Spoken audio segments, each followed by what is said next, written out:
Hello, good morning. Welcome to the Albatros 132nd Albatros D3 budget build with me and the budget modeler. How are you doing today, Steff? I'm fine, thank you very much, Mikey. How are you? Doing okay. You look very shocked today. I was just staring at you because you froze. Oh, right, okay. You were like, okay. Yes, I'm fine. Okay. You had a good week? Week's been all right. Just feeling a bit today. Yeah. I know making models will help me and make me feel better, but it's just getting that get up and go to go and do some. So yeah. I'm just glad that this is forcing me to do some because I know after it I'll feel all right. Yeah. So yeah. Excellent. What about you? I'm all right. I've just been working on that YouTube video all week, which I realised yesterday afternoon as I was about to upload it that I'd fluffed up the main bit of the footage where I'm actually doing the unboxing.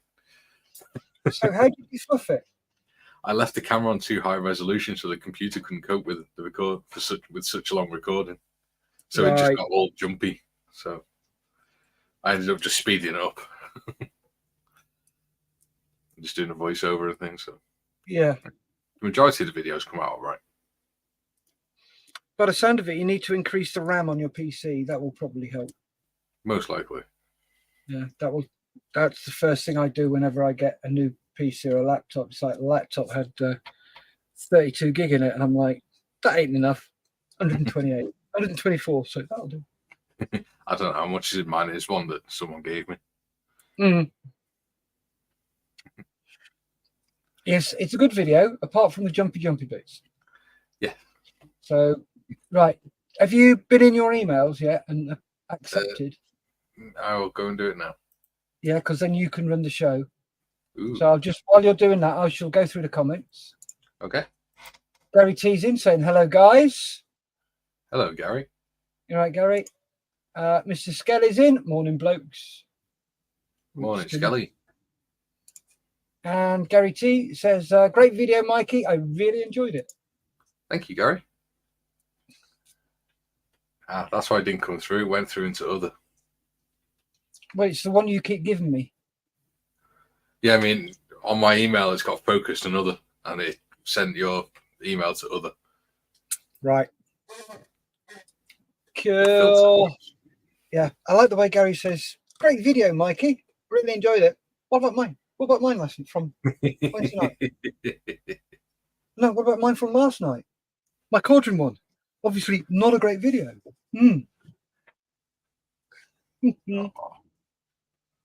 Show Steff some love. He needs love today. He's not feeling it. No, not in the slightest, but hey ho. I'll give you some love, Steff. You're lovely. Step back. There you go. Right, give me a sec. There you go. Now I need to switch that one off so I'm not doubling up. There we go. Yeah. Cool. Hey. Cool. I have the power. Cool. Gary T says, oh, Steff, I've not seen that. Why didn't I get notification? I will watch it after this. Thank you very much. It's just episode 9 of Cauldron Build. We're currently on episode 1160. Why does that not surprise me? Oh dear. Hey ho. The proverbial happens. Yeah. Right, so you have control. I do. So have you been working on anything this week, Steff? Done a bit of Cauldron, done a bit of the Agora 0, bit of the F2, and doing some of this now. Yay. So sounds like you've been busy. Yep. I do try and keep myself busy. I've just been fanning around with this now, waiting for the Quinta Studios detailing set to turn up. So I will probably end up painting the pilot today. Why not? Yeah, why not? Get him done. Yeah. See how bad I can paint the pilot. That's going to be fun. And all my skin tones are in the house. Marvellous. Do you want to go and get them quick whilst I talk about what I'm going to be doing? I'll go through what I'm doing. Go on. So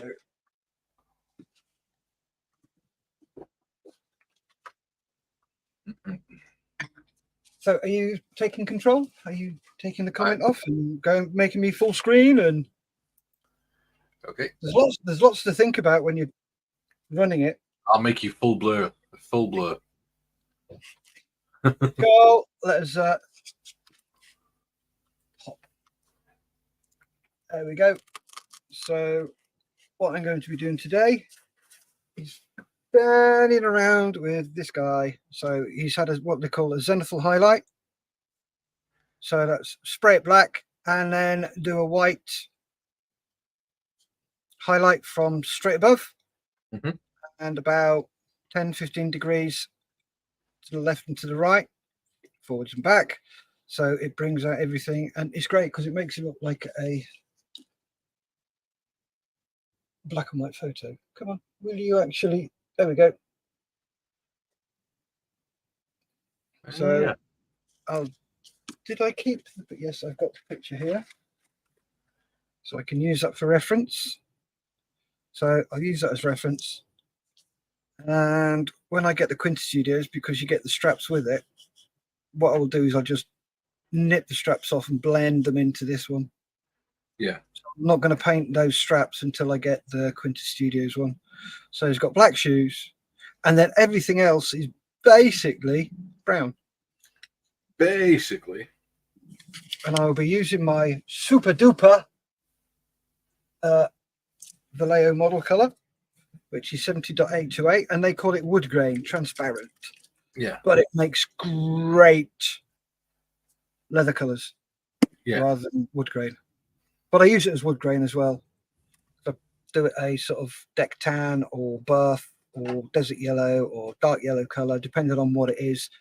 And then I'll use that on top to the stiff brush just to emulate the grain. So something like that. Come on. Thank you. Kick in. It's just. Ooh, the police are outside the house. Ooh. Say again. The police have just pulled up. Ooh. Ooh. Are they coming?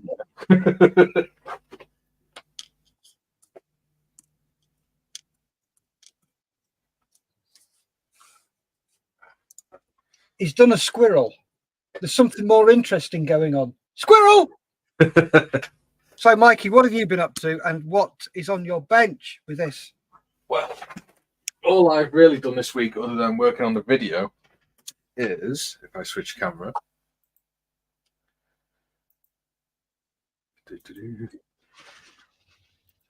there we go, is I worked on my chieftain on Saturday. Cool, very nice. So, yeah, for part of the Saturday Club build.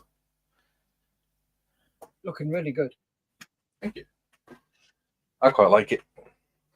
First tank, I've actually thought, I'm quite proud of that one. Yeah. So my intention today is, for some reason, my camera has moved up since I last checked it, but I'll be putting this lot together, hopefully. Excellent. Hopefully. I couldn't find any plastic cards, so I'm going to have to use coffee stirrers to try and line it up a bit. Okay. Should be fun. Have you got strips of plastic, styrene? No. Okay. All I've got is card or coffee stirrers. Got you. You know, the card I've got is like a medicine packet, so it has got a bit of laminate on the back of it, but it's not stiff enough, really. Yeah. So, yeah. Cool. Just trying to think what you could use. Plastic bottle. Cut it open, cut it apart. Something like that. I have got a muffin box. Plastic muffin box. There you go. Perfect. I'll just have to eat the muffins after the show. Oh dear, what a shame. Heartbroken. Chocolate chip muffins. Mm. Nice. Let's get this painted. Oh yeah, forgot my scissors aren't in that side anymore.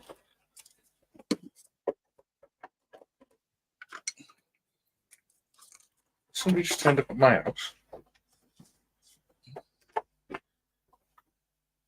Who has? No, the front door went. It must have been the wife taking something out to the bins. Okay.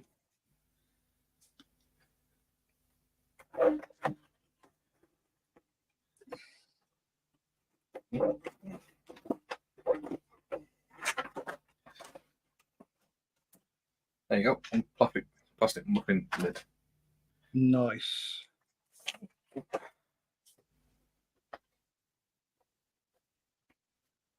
Now I've got to eat those muffins today. Oh dear. Oh dear, how sad. Never mind.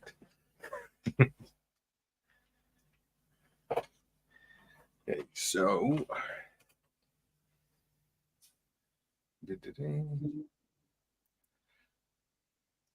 Gary says he's working on the undercarriage for Spitfire right now. Wheels down, of course. Cool. He's doing the camouflage right. It's the first time he's used the camouflage putty. All right. Good. Yeah, he's done a nice job of it. Cool.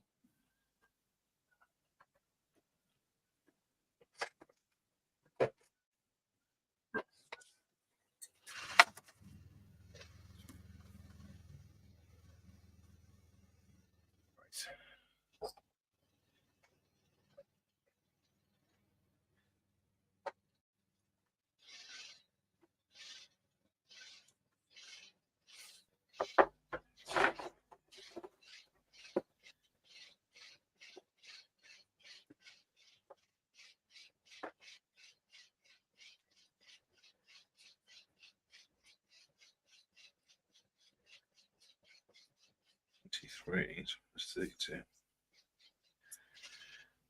32 already off.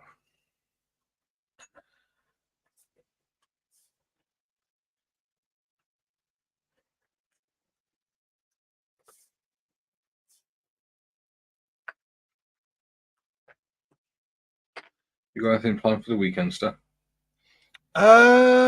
Saturday nothing. Sunday I'm off to Hinckley model show. Nice. Is it a good show? Yeah, it is. Really enjoy it. Good. If you're in the area, pop and say hello. Mm. They can go, I knew that Steff off the telly. Yeah, and watch me freak out.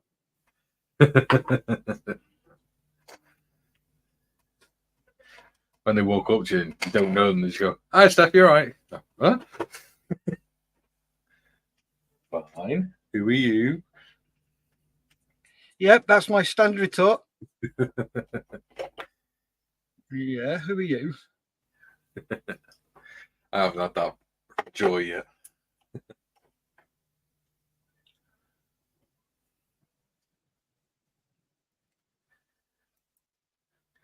Gary says, do you guys have any kits coming your way right now? I have 2 inbound, a 124th Airfix Spitfire from eBay and a 148 Hobby Boss A6 Intruder from Man's Model Moments.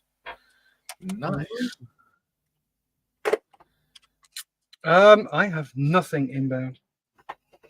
No, same here. Can't.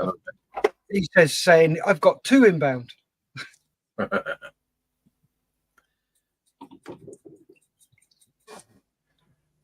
No, nothing at the moment. I got more important things to pay for. Apparently, my mum's got me some sort of model for my birthday, but I don't know. Cool. Happy birthday to you. Happy birthday to you. Happy birthday to Mikey. Happy birthday to you. Oh, thank you. Yeah, I can't. She did show me what it is. I can't remember. It's a tank, like a metal tank or something. Cool. Which should be fun to build.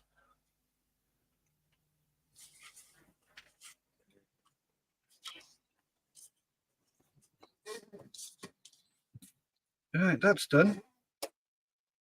First coat on, so just leave that to dry, and then looking at it, probably may do another coat. I might just leave it at that.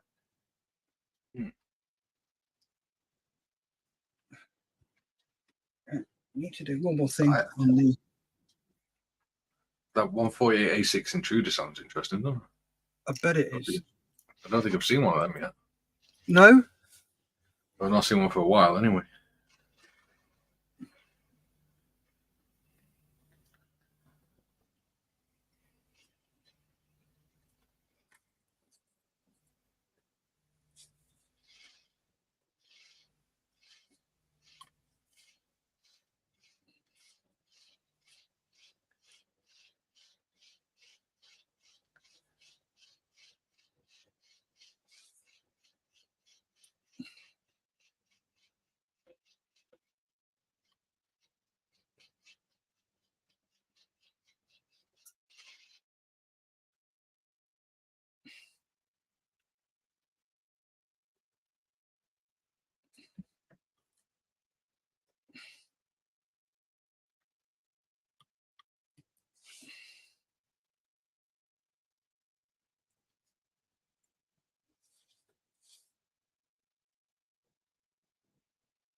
Ooh.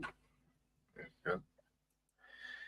Gary says it's his birthday next week, and yes, the two kits are presents from his wife and myself and himself.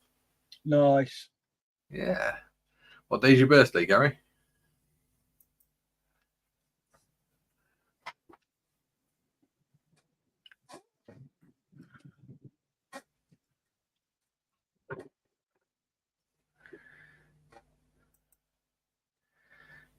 Mark says, not missed anything being late to the party. Nah, not much.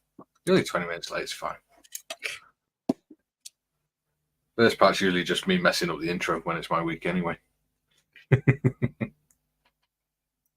it's either you messing it up or me messing it up. It's one of the two.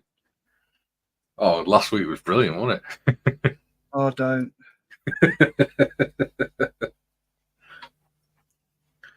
Oh, was it? No, the last time I was in charge when we were doing the exit, I pressed the outro and you'd forgot to put the our outro on, so I pressed the Star Trek one instead.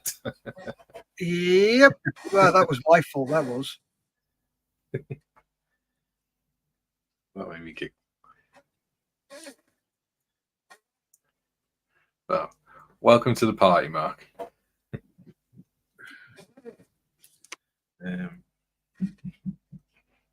Right.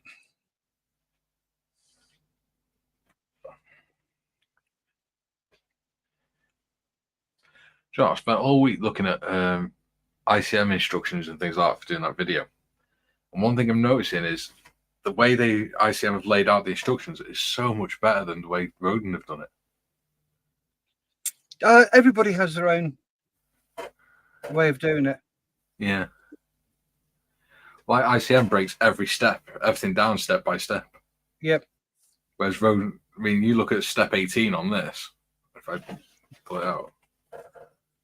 Step 18, that one. Give me a second, just get my book. Yep. That's quite a few steps all at once. You think quite a few things to do all at once. Yep. So the trick is working out. I've now got to work out which part goes in first. I mean, what's the easiest order to do it? Yep. So, yeah, it's going to be fun.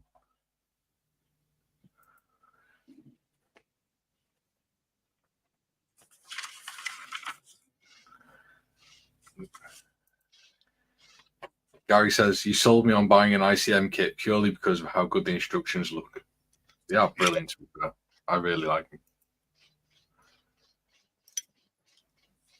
It looks like there's it's a massive build, but It's not. It's just because they've broken everything down nicely.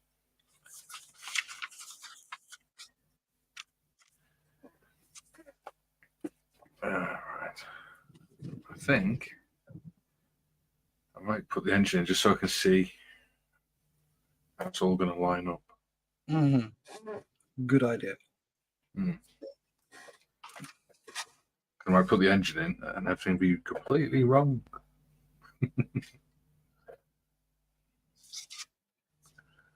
Okay, so that goes there.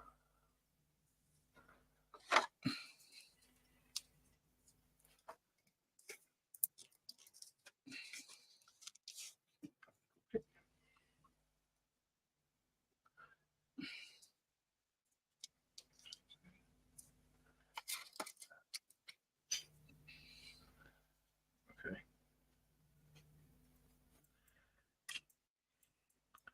I think I can do this. I got this. Snips. I've got everything sorted out into drawers now because Kay got me a set of drawers for my birthday. Oh, what, the ones that light you up? Well, yeah, I put the light on it, haven't I? And I keep forgetting that I've got everything in the drawers now. Instead of just all in one big pile on a tray. Right. So I made a load of used foam board to make a load of inserts for it as well to separate everything. Yeah.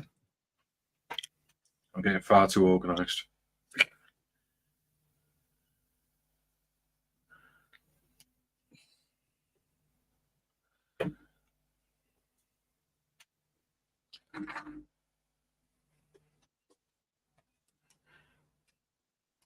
Oop.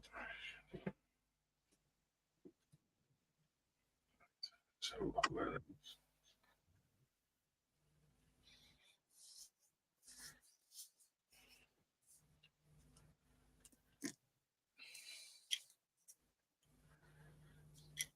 Yeah, works. Nice. And you know what? The engine looks even nicer when it's inside the fuselage. Yeah. It's weird. That's because it's all starting to come together. Yeah. Everything always looks better when it's starting to come together. Yeah.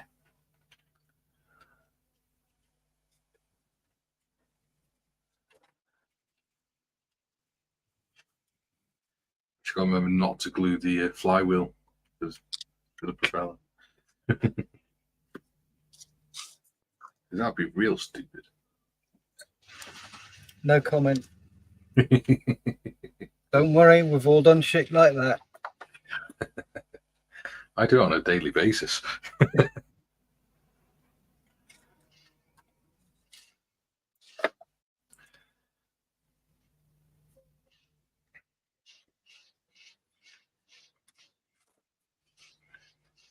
So, got spotted there.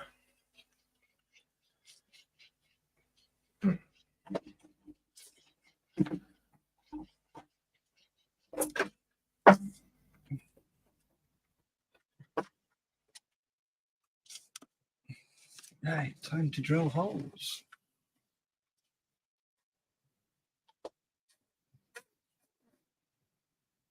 He loves it, he does. He loves it.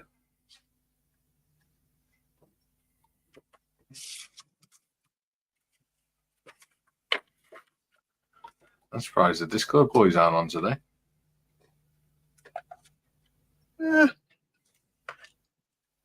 We'll see. Right, get my scribing pen out.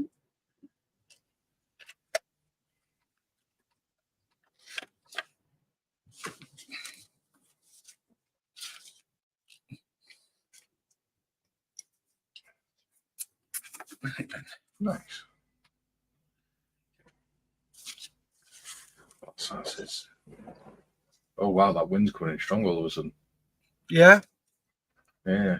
I've got the window open because the heating was on this morning, so I came in, it's red hot in here. close it so it doesn't blow anything off the windows.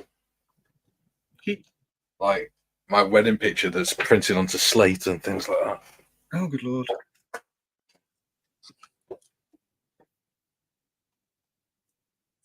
Because that would not be good. I would not be happy about that. I bet. I've had it 9 years. I don't intend to break it now just for being stupid.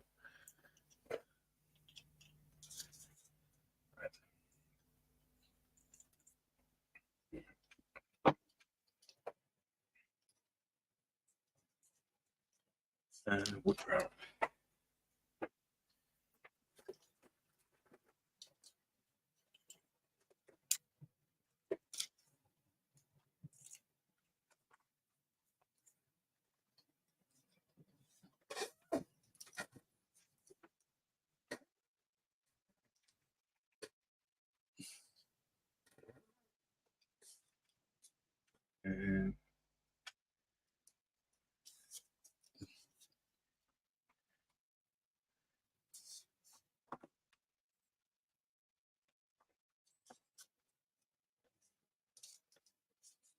So, what's your favourite kit that you built this year, Steph? Or that you've worked on this year? The cauldron. Yeah? Yeah. Why is that? It's just awesome to work on. Really is so nice. The only issue I've got with it is the bloody top wing. Yeah. It's a nightmare.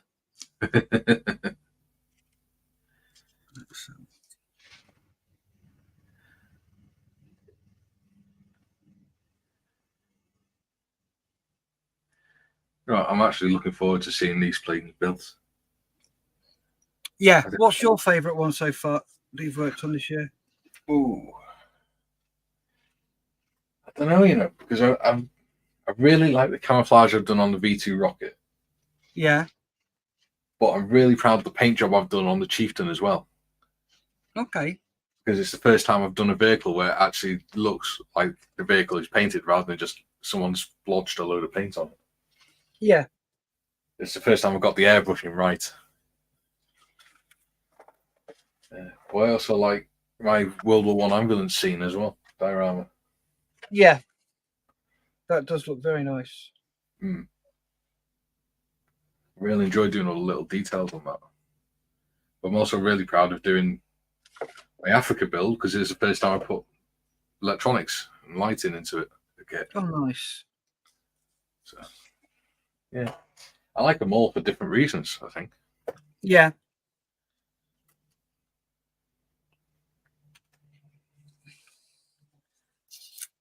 Supposedly it's harder to find a kit that you like in general because you've done so many kits.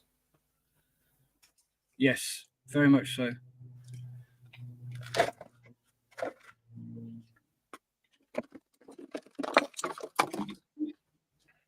I mean, you probably bought half the modelling industry by now, haven't you?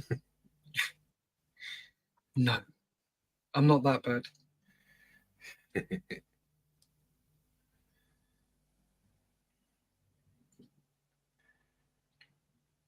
And if I was, the missus would kill me.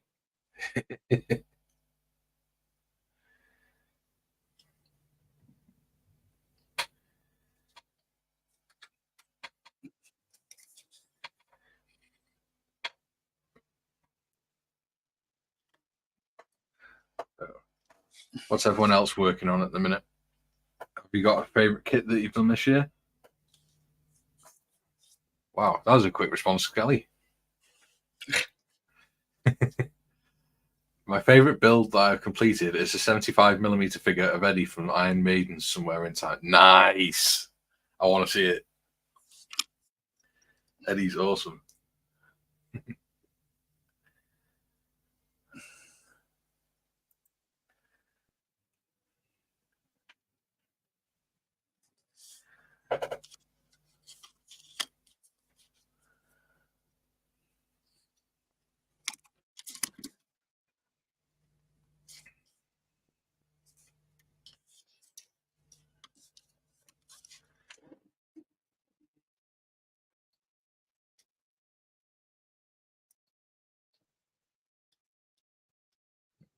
went to the opticians yesterday, and I've had an eye test every 2 years, or in this case 6 months, since I was 6 years old, because I've worn glasses since I was 6. Right. And for the first time, they've realised that I've got a birthmark on my eye. What? Yeah, they found a little birthmark on my iris. So what the hell have they been playing about at? No idea. Oh, mate, that's ridiculous. Yeah.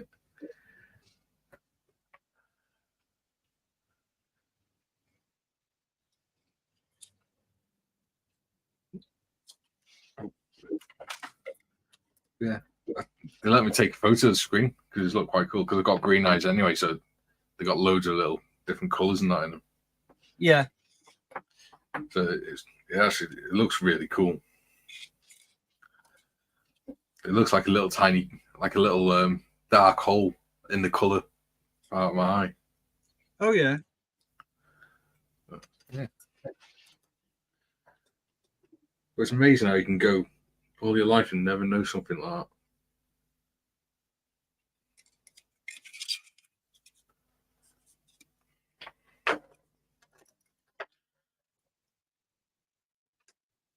Oh, okay.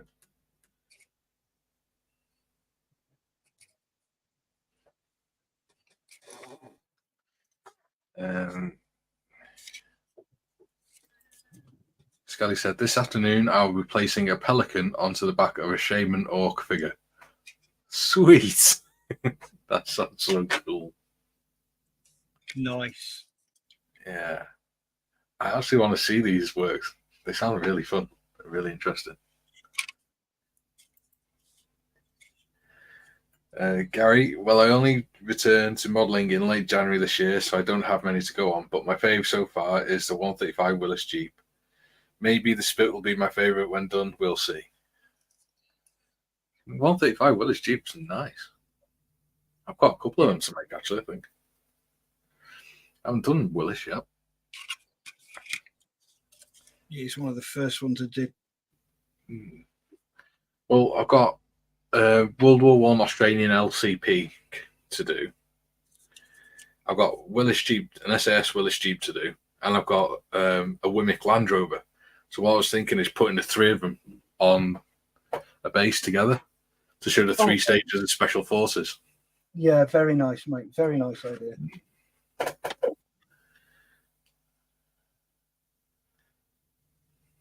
I think that would look quite cool, especially if put sand, because they all operate in the sand as well. Yeah.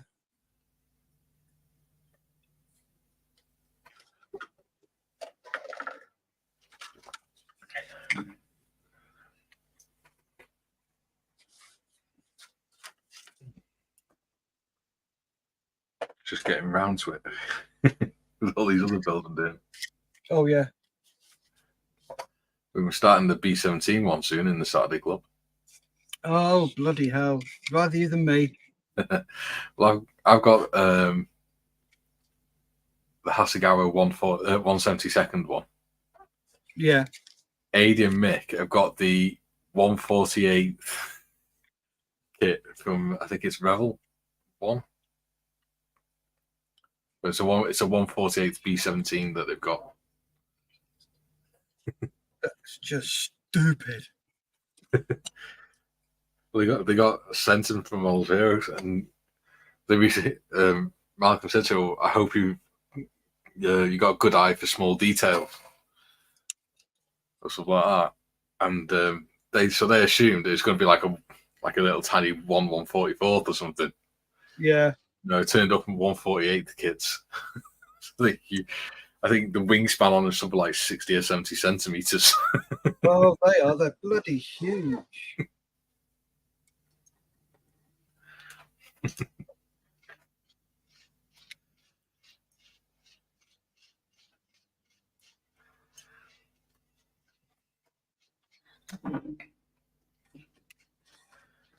They're certainly gonna have fun putting them together on the workbenches and stuff. A problem you'll have with that is you'll have to put all the aerials and everything on last. Yeah.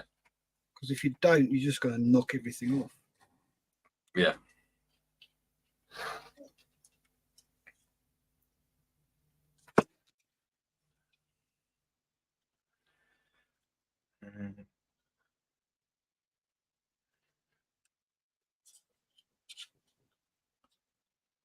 going in there, is it?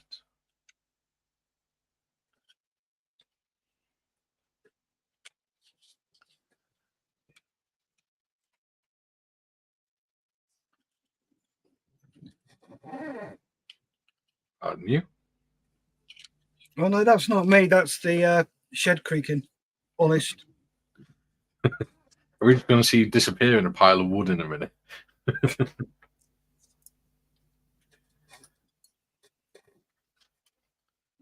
Just hear a loud crash and a pile of wood appear on screen. And a very large squeal.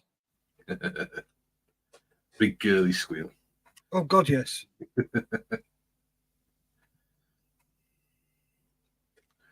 How's your car going, by the way? Yeah, that's another thing that's pissing me off. It needs a new handbrake. Yeah, they're not cheap. On a Range Rover, no, they're not. Mate, had to get his done a couple of years ago. He ended up just selling the car. And it's the guy I bought it from. It's a dealership, sort of. He sells cars and he's got a garage there and everything. And I'd heard good reports about him. Yeah. Checked him out. No, there was no issues or alarm bells. So when I'm sorry, I had a look at the car and I'm like, yeah, I love it. And he was honest with me, told me what was wrong with it. And I said, yeah, fine, not a problem. I'm sure we can come to some sort of arrangement. He said, yeah, if you're going to buy it, take it for a test drive. Took it for a test drive, ran really nice for a car that age. And I'm like, yep, that's nice. So I'll have that. He said, right, what we'll do is we'll arrange to get it back in and get the handbrake sorted. So, yep, not a problem. And doing that, and I'm like, and then I went down to Warminster last week for the Volunteers Day. Yeah. And it decided to go into limp home mode twice. Oh. So I told him about that. He's like, okay, we'll investigate that. And I said, I think there's something wrong with the gearbox as well because it judders at certain speeds. Yeah. And he's like, okay. I said, that's all covered. That's all covered with a warranty, isn't it? He's like, yep, not a problem. So it looks like you might be getting a new gearbox for it as well. Yeah. But then that's the handbrake and the gearbox done, the two most expensive parts of the car. Yeah. Also, now it's to replace the engine. Well, I've just chucked a load of diesel engine cleaner through it. Yeah. Holy shit. It's more responsive. The miles per gallon has gone up by 6 miles per gallon. Yeah. And it's like, yeah, that is a good engine. It just needed a bit of a clean. Yeah. So that's been done. So I'm quite happy about that. And once we get everything sorted and it's back and it's done and it's dusted, then I'll start to play with it and do lots of cosmetic stuff. Because there's lots of scratches on it that need sorting. There's varnish that's peeled away, and it is just needs a good old bit of TLC. Yeah. And once that's done, it's going to be like nom nom.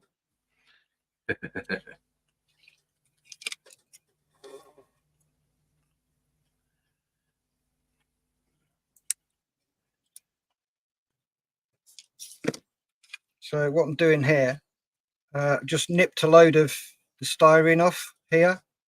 Yeah. Because it wasn't sitting properly square. So done that, and now that's sitting a lot squarer. I may need to just take a bit off the edges. Yeah, I'm gonna have to angle the edges because it's angled down rather than straight across. So I had this way too wide. So let's get the old windy tool.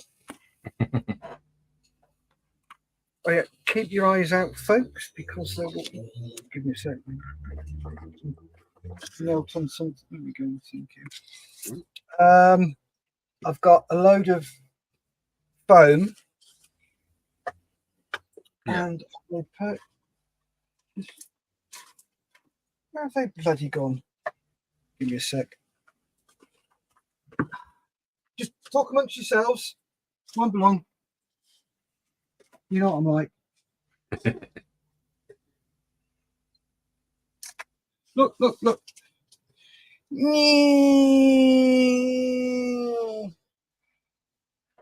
Ooh, hang on. Let's get on full screen. What the hell was that? That's the internals of the Zero. Oh, yeah. I can't tell because your screen's really pixelated. For some reason, I'm going through my wireless and not my normal router. Yeah. You can only just make out like light and dark on it. Oh, good Lord. Is it that bad? Yeah. Right. Okay. I'm going to explode the colour. Let me reboot. I'll be back in a mo. I'm going to reboot the PC, the laptop, and see if it picks up the network. Right. 2 minutes.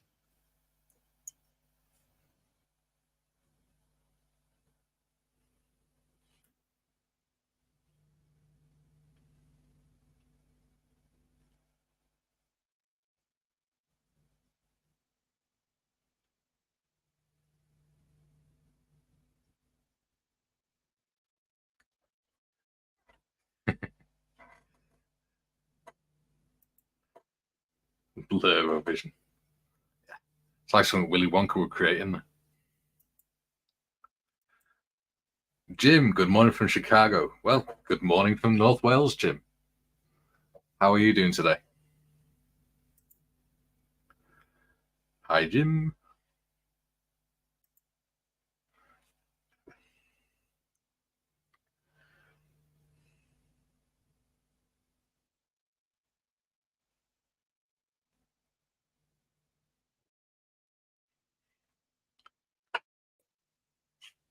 That's much better. Yeah. For some reason, it had automatically kicked into Wi-Fi because I've got one of those TP links. What it does is, because I'm out in the shed, it routes through the wiring loom. Not the what's it called? You know, when you in the house, the wiring. Yeah. It runs through that. And it's set to prioritize to that, but for some reason it decided to kick in to that. Oh, we have some comments. We do. Jim says, just getting up and around. Yeah. Getting the bones working and moving. Oh, yeah. Morning, Jim. I hope you got plenty of coffee to lubricate the joints. Oh, yes. Good morning from Blackpool. I didn't realise you were in Blackpool, Gary. Uh-oh, look out. I could see Blackpool Tower from the top of our hill on a clear day.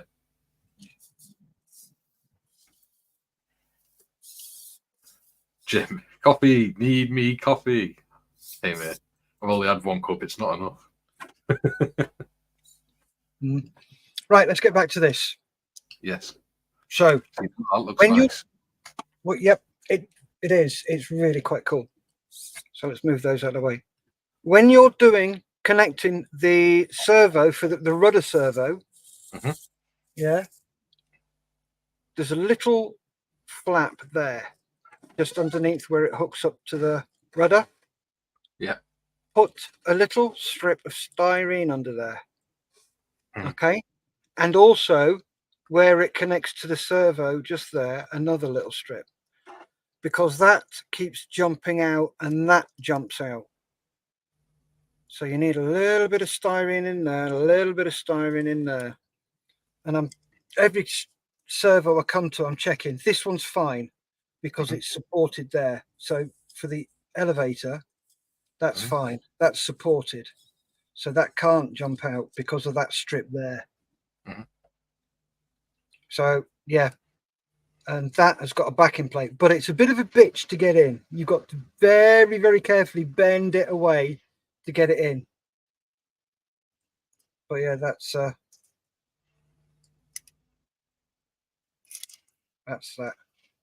It's looking good.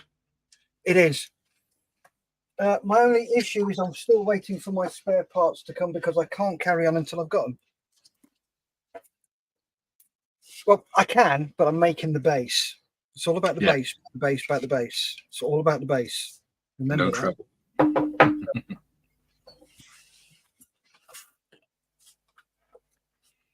Oh, my engine's in and my lower wings on. I got my head down there and I missed that completely, mate. Sorry. Well, I never. What have you got hiding under your desk? My bits, because I'm going to start drilling out parts of this. There you go. Oh, very nice, mate. Very nice. Oh, it's all right. Yes. I can start playing with it now.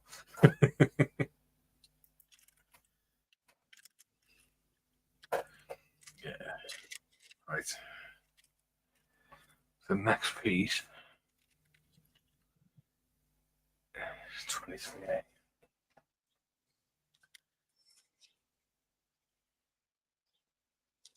Chips.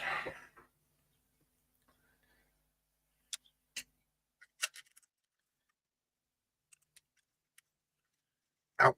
Just jab myself in the bloody thing. Well, that was a stupid thing to do, wasn't it? It was. Told you, I'm always doing daft things.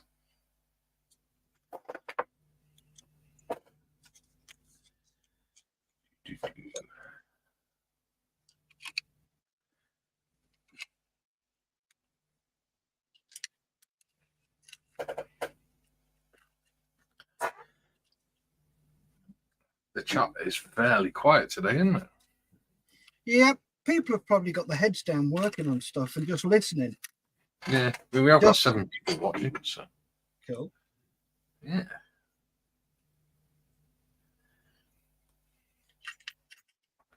If you haven't said hi already, feel free to say hi. We don't bite. Unless you ask me to. And don't forget to show me and Steff some love. Especially Steff, because he's feeling a little bit down today. Yep. Just feeling like crap, but hey ho, shit happens. We nod, we smile, we crack on. Yeah.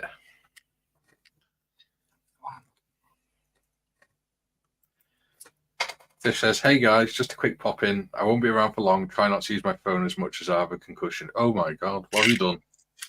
Hello, Tiff. Send her my love. Yeah. If she's got concussion, she won't remember that. Yeah. Prove it. Oh no, damn, it's live. Bugger. What have you been doing, Tiff?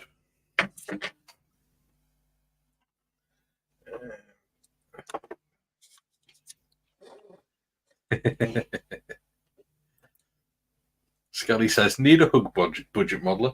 Yes, I do. Oh. There's nothing better than a big hug. Right, let's make some holes. And I mean, that's what he said.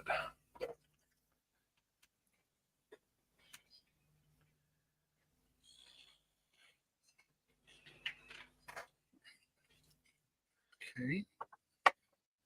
Not the bit I need then. That's for drilling it out.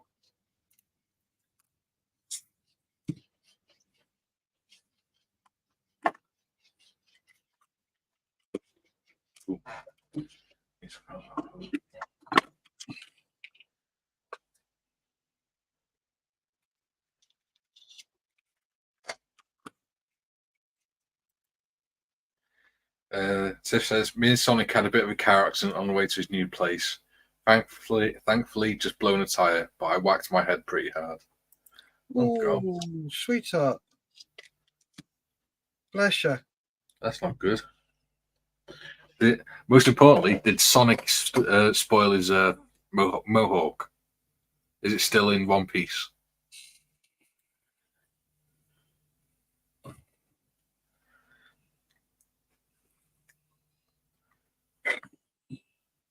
We can't have his mohawk getting flattened or anything.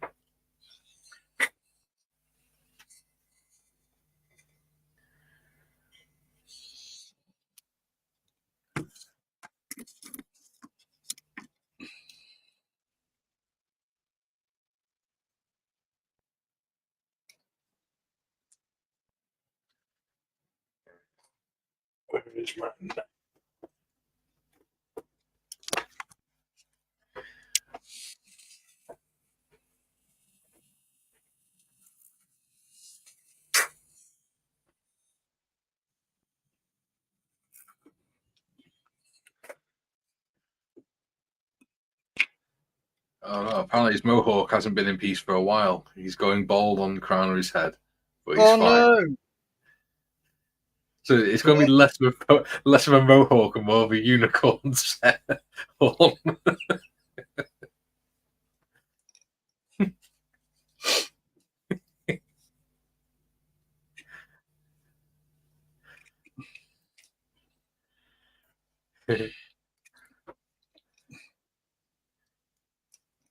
There you go, Tiff. You can now call Sonic your unicorn. Yeah.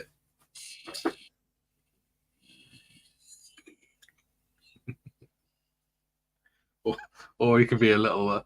He's only tiny as well, so he could be one of those troll dolls with a big sticky up hair on top of the head. Could be a little troll doll.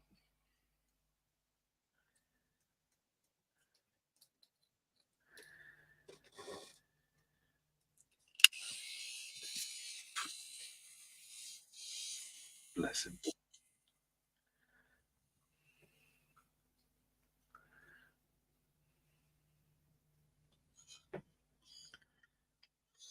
Oh, he's Scottish, so you can't say that anymore. Otherwise, they could get you arrested for hurty words.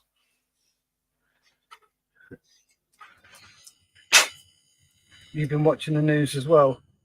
Yeah, it's ridiculous, isn't it?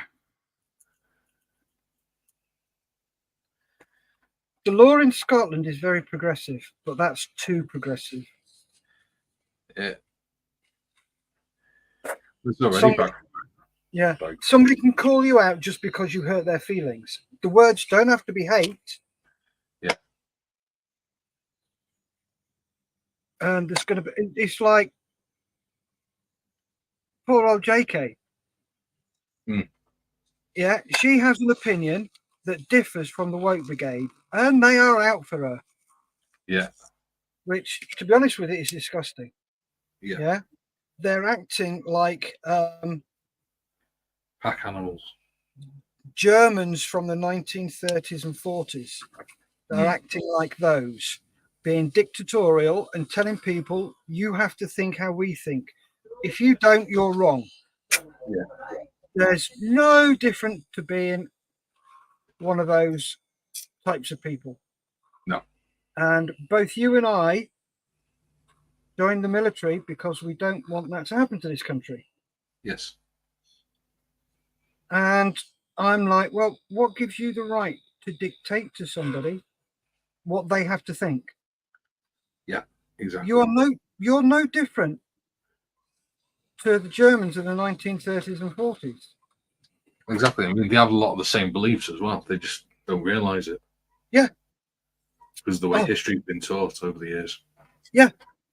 I had a funny discussion with Lisa's child. He came down and his dad used to work at Dr. Martin's. Yeah.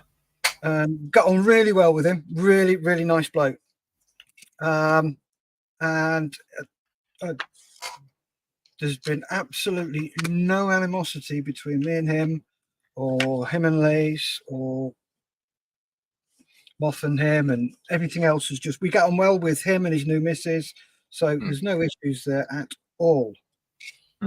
And we're very lucky in that. And we've all got loads of bloody pairs of Dr. Martens. And he came down one day and he had a pair of jeans on, pair of black docks. No, sorry, brown docks. You know, the oxblood docks. Yeah. Pair of those. And his jeans were rolled up to the top of the docks. Oh dear. And I looked at him and I giggled. And he's like, what's the problem? It's trendy. I said, so you're emulating skinheads? No, I'm not. Yes, you are. What do you mean I'm emulating skinheads? Why would I emulate that bunch? Because you're wearing 12 old docks with your jeans rolled up to the top of the Dr. Martens. They never did that. Nobody's done this before. Go check some pictures. Yeah, go watch This Is England. They never wore that style again. And they came down later and went, thanks for telling me. I went, you're all right. It's not a problem. If nobody tells you, you don't know. Exactly. Yeah, whoever thought of that is a bit of an idiot.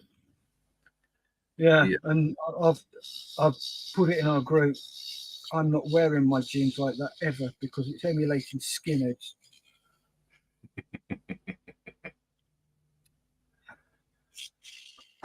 What the hell?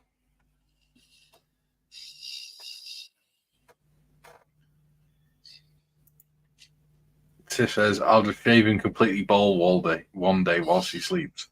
I'm going to head off, guys. Got the gas man coming to uncap the meter, and I need to call the council. Much love to you both. I'll see you later, Tiff. Hope you feel better soon, mate. Okay, take care, Tiff. Look after yourself. Oh, hi. Stay safe. Be careful. Or more careful, anyway. No, she was careful. She was wearing a seatbelt. Yeah. Jim says, Gary T, good morning, sir. Happy Friday to you. Okay, so I don't need to put that bit in yet. By the look of it.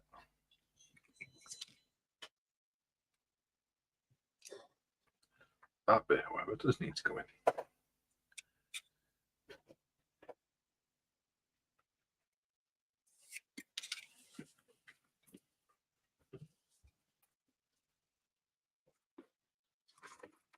Oh, I think I've put that in the wrong place. There you go. And that's why we use tomato glue, because you can just pull the piece off.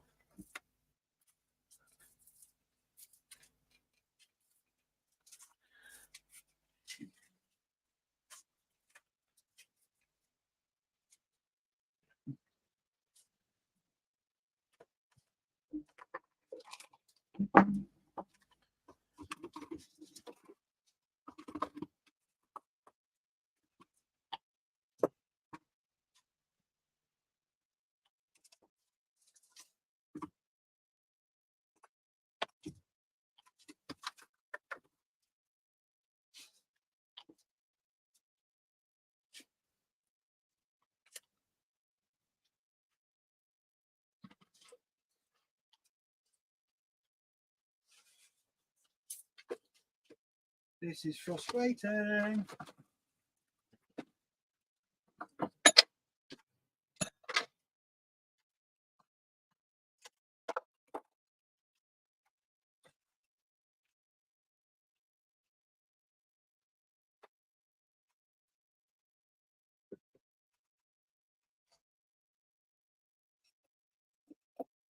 Jim says, Steff, why are you painting the markings on the cauldron? Decals or poor quality?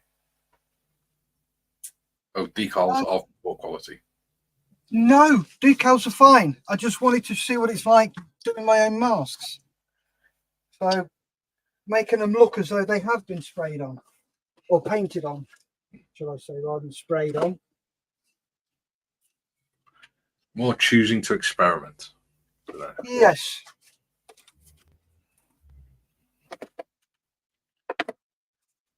Experiment.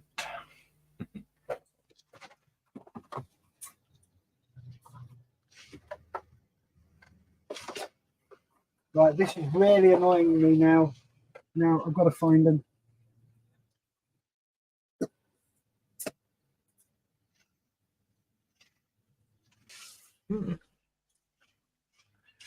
Okay. So.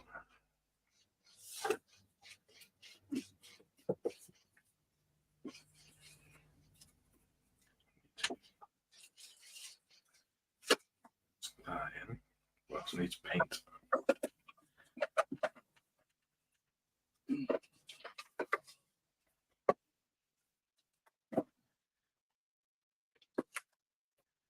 Jim says, okay, I see. Good luck, you, sir.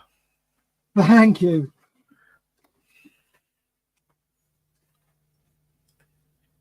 Good luck, old boy. What? What a being. Here he is. Tally ho, pip pip.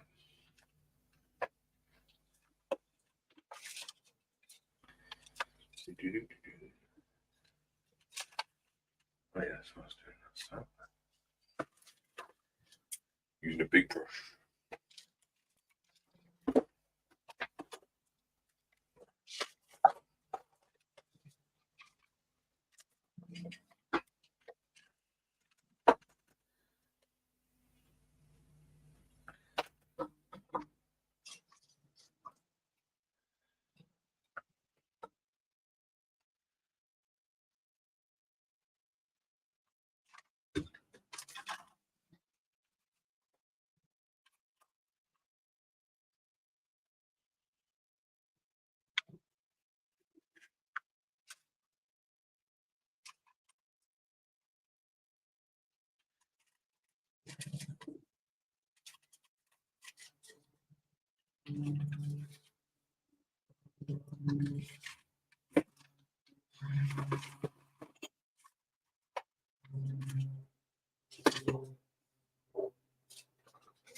Excellent.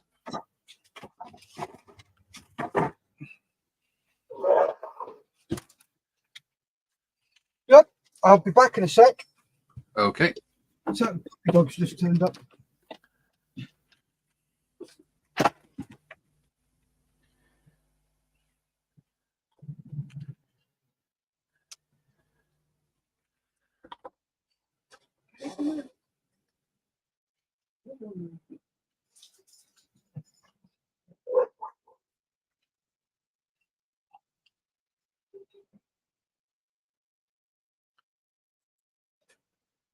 I don't have the patience to create my own stencils. Tried it once, most unsuccessful.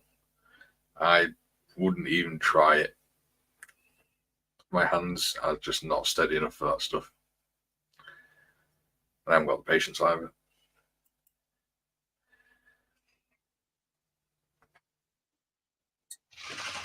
Ah, no, stuck my finger to it. There you go. Right, so that's where we are so far. See? Got the wings on, got the engine in, got the ammo box and the radiators.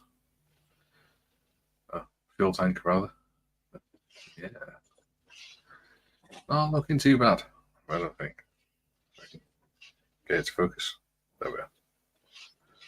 Focus. There we go. How cool is that looking?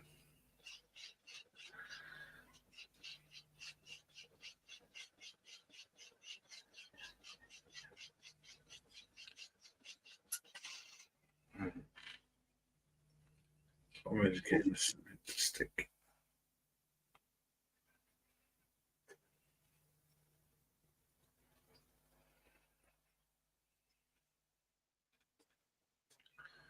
What I might do is pop a bit of super glue on there. Just a little bit. That's stuck. Not sure, so I can't. Oh, I can. Use cocktail stick. Sorry, guys, I'm just talking to myself.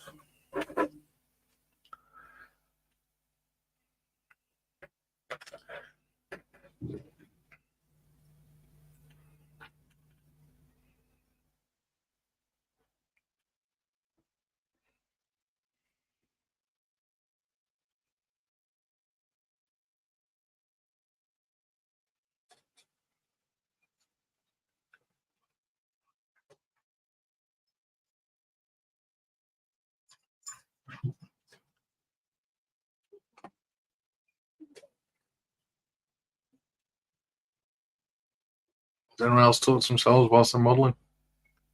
Sort of talk themselves through the build. Whilst I'm sat here holding the glue, waiting to dry.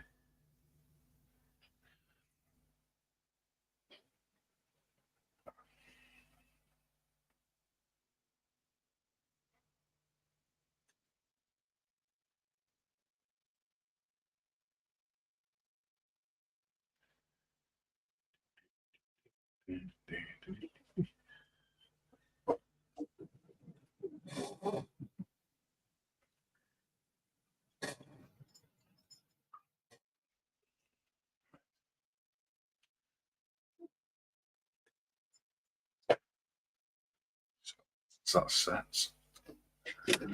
Hopefully it sets anyway. Right. Sorry about that. Welcome back. Thank you. We just had a visitor drop in her dog off. We're dog sitting today. This. Sounds like fun. Oh, it is. It's lovely. We do love him. Nice dog, is it? Yeah, he's a Staffy. Yeah. He's as soft as shit. Really, really pissing me off now. What's that? But I'm making my own foam sanding sheets. Okay. So I got myself some foam. You know, the packing foam that you get, not styrofoam. Yeah. Or anything like that, but proper squidgy stuff. Yeah. I've got some of that. And what I'm going to do is I've got these sheets of sandpaper that are about that long, about that wide, about that size. And I'm going to stick them. So I've got my foam cutter and I'm going to cut sheets of foam out. I've got, there we go. Right. This is the foam I'm talking about. Yeah. Quite dense, really squidgy stuff. And I'm going to stick the sheets to this, but I'm going to cut out the styrofoam with my foam cutter to the right size, and then on the back of it just write what it is. I've got some foam safe super glue that I'm going to stick it to here with. Yeah. And make my own sanding foams. Damn sight cheaper, and you get more of it. Yeah. So where was I? That's right. I was Gary says he frequently talks to himself when he's building, but I mostly tell myself off for messing something up or dropping parts. Oh yeah. I told you the other day, Gary, you need to stop being so harsh on yourself. Yeah. We're all learning. Oh god, yeah. Steff's been doing it since the cavemen were first making models, and he's still learning. No, I was the first time I did it. Pontius was still a fucking LAC. But yeah, it's fine. You are allowed to mess up. If the thing is, the way I look at it, if you don't cock up, you're not going to learn. And I've said it on many occasions. Do not look at these guys on YouTube who produce this amazing work. Yeah. What you don't see is the mistakes they make. That's one of the reasons. Sorry, go on. You know who I mean? People like Plasmo, Night Shift, Scalaton, all those. Yeah, you'll never see the mistakes, and people look at that and go, "Well, if he can do it, I can do it because I'm that good." And they're setting people up to fail. Once you've got to a stage where you feel comfortable doing it, then by all means watch them. But you've got to realise that these guys are brilliant modelers, and they've been doing it for years. You haven't. You ain't going to be that good. But sorry, where you go? What were you going to say? Forgot now. Sorry, mate. It's all right. Jim says, my coffee is ready. I feel a new man. Don't tell your missus that. She might get jealous. The dog goes in another room when he sees me approach my workbench because he knows sooner or later I'll be letting some naughty comments out my mouth.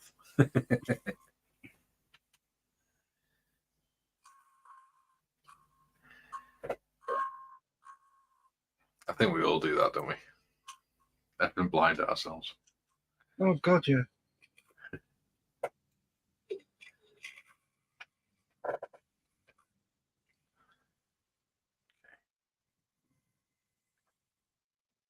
So.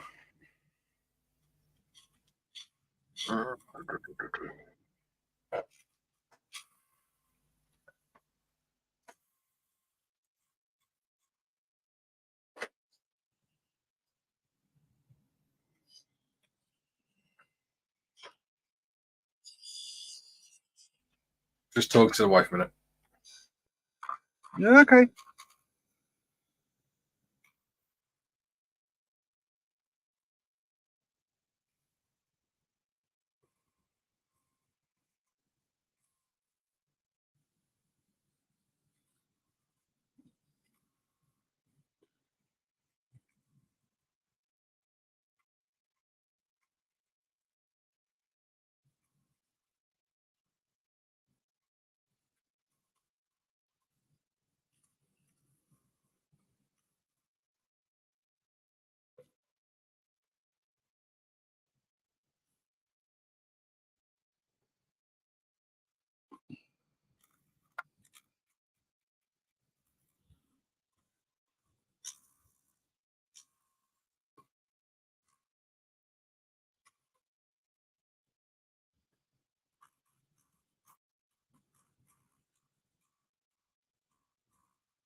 Now let's see how that fit. Oh, good Lord, what?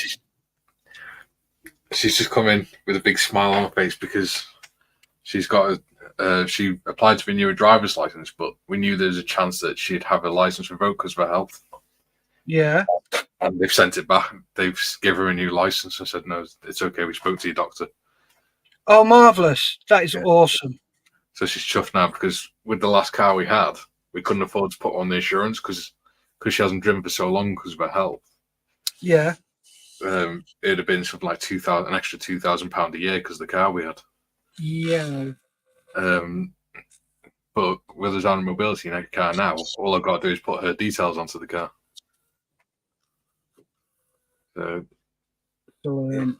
So I can teach her how to drive again now. So she's well happy. Good luck with that one. Last time, to be fair, last time we went out in a car was my old Astra. And that was about 8 years ago. And she actually did pretty well, to be fair. As long as she pays attention and she listens, it should be all right. Excellent.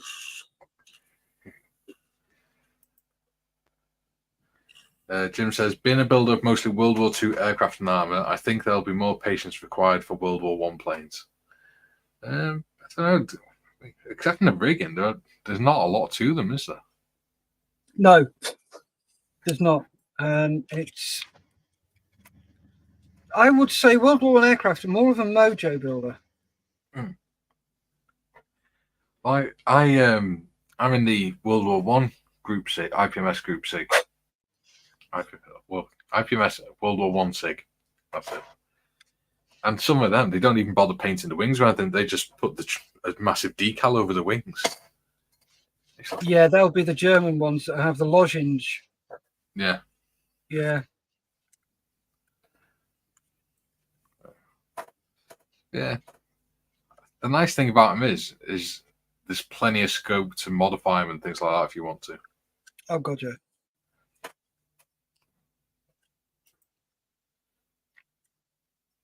I said because of all the minute details. Like I said, it depends how detailed you want to get because the kits themselves aren't that detailed because there wasn't a lot to them. No. Guy says, I have a Fokker D7 kit, still building up the courage to do it. I've got one of them.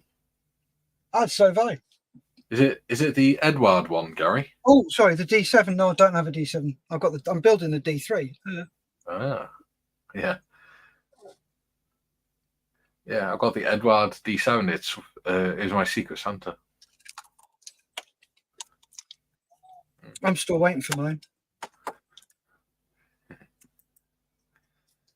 Gary said, yes, it's an Edward. Excellent. So we've got the same kit. Yeah, the guy I did it with decided he wasn't going to do it, but he's quite happy to accept mine and not send it back. Yeah. It's a bit Jack, really, isn't it? Bit more than Jack. Complete and utter tosser. Yeah. I take it he'll be getting banned off next year's list. I bloody hope he is. Should be if he's going to pull stunts like that, because that's not on. No, you just don't pull stunts like that. It's. But, How do you say it? It's an asshole's trick. Yeah. Oh, look at that. I mean, I haven't put the seat cockpit in yet. I've only placed the side one, but how cool does that look? Give me a sec and we'll go full screen so you can have a look. Where are we? Oh, okay. You do it. Nice. It's cool, isn't it? Starting to look the part, mate. Yeah.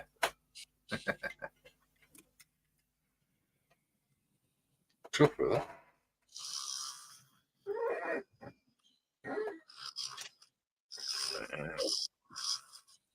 Jim said primarily the wiring throughout the plane. Again, World War One planes, there wasn't that much wiring. There's a couple of cables for the elevators, rudders now, and ailerons, and that's about it.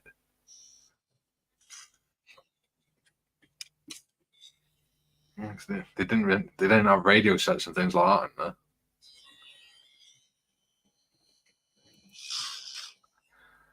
in there. Jim also says the Fokker D7 will be my first World War One build. Oh, does this mean we're going to have to do a group one because we've all three of us have got the same kit?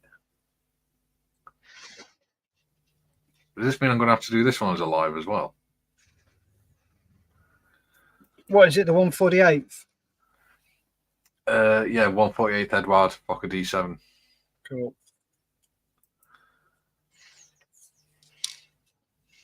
Oh, Jim's got the Wingnut Wings kit. You lucky bastard. I've got two. They are both the same aircraft, but one is RFC and the other one's RNAS. Yeah. I don't think I could ever afford a Wingnut Wings aircraft. Right. Speak to Malcolm.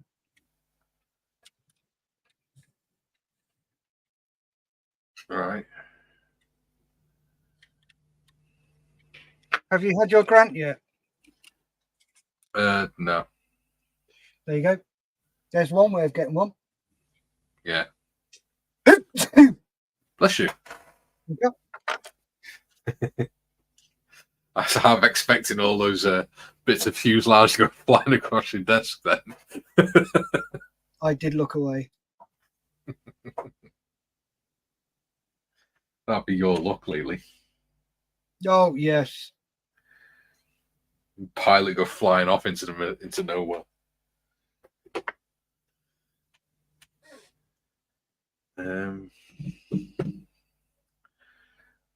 Where's the other paintbrush? That will do.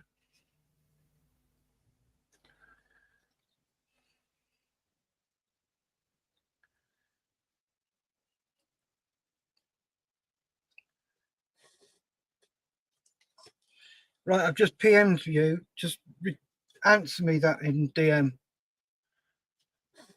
PM in the DM.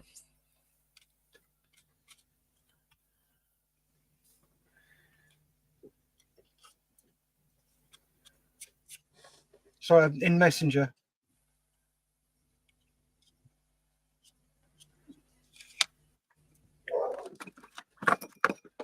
Yeah, replied. Good.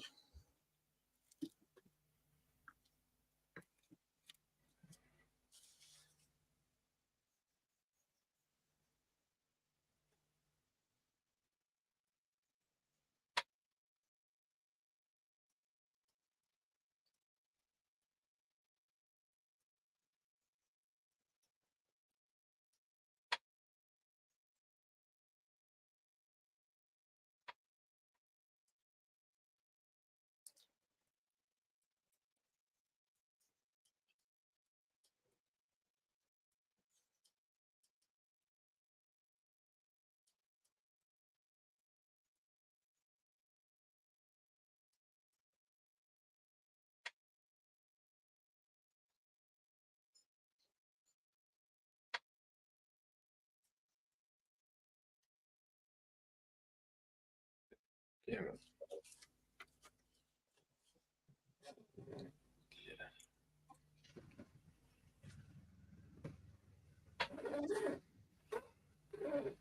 Yeah. With this one, because it's so big, I'm going to put it obviously on the base of the grass, like I said, and I might put some lights on the base as well. But All I've right. got some of the, the small ones, like 1/72 ones. 1/72 one what? Like the little airfix biplanes that you get with the World War One sets and stuff. Right. And what I'm thinking of doing is maybe doing some of them little ones and then hang them underneath my shelf around the World War One trench map. Oh, nice. Yeah, I think that would look quite cool. That would. Because what my intention is to have World War One vehicles on above the shelf and planes hanging down underneath in front of the map. Mm.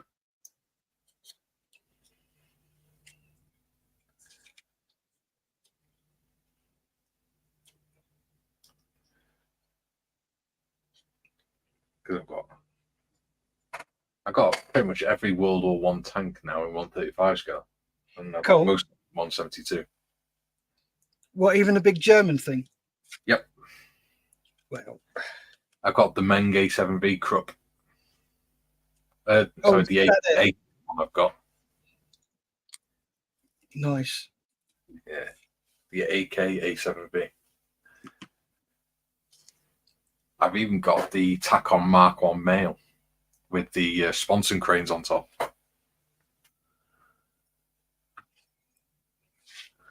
Oh, wow. Cool. That's going to be a fun one to do. Yep. Quick one for you. Yep. On the back, on this little section here, Yep. I've got a little sink mark. Yep. So have you got one there too? Yes, little tiny one. Yeah, you'll have to put. Have you got sprue glue? No. Right, you need to get some sprue glue.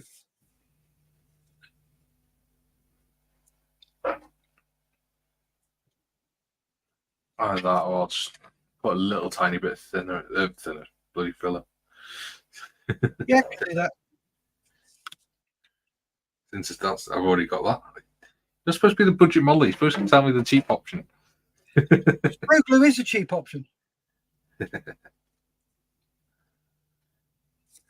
Give me a second. I got a phone call. Yep.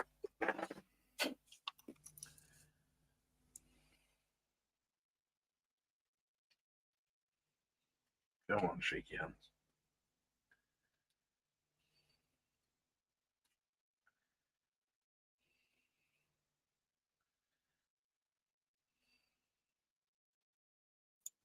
Oh, new scam.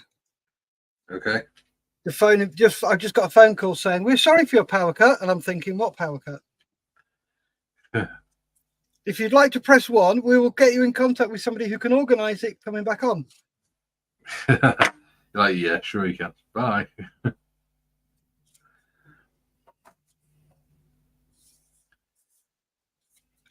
Yeah, I'm going to have to do a bit of research on this rigging lines because, yeah,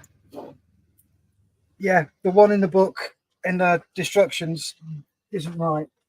Yeah. Because there's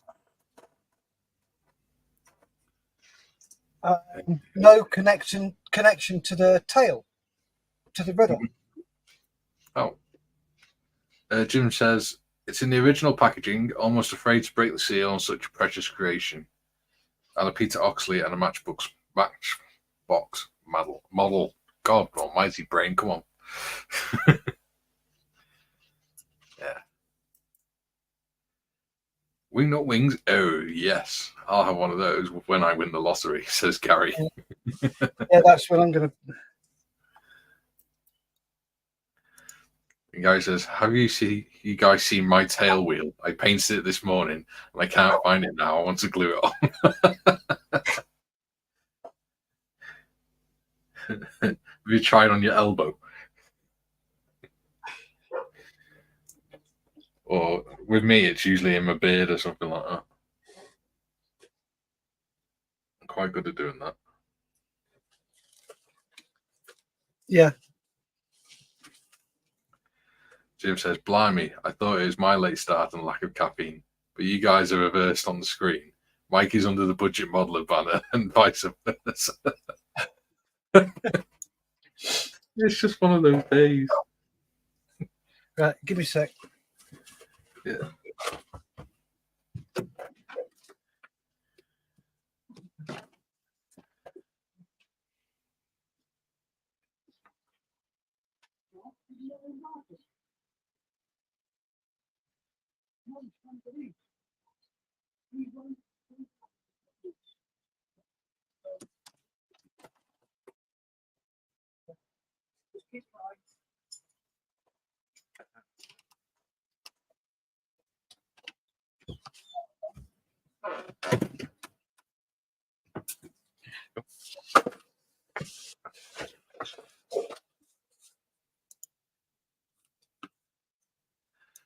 Okay, so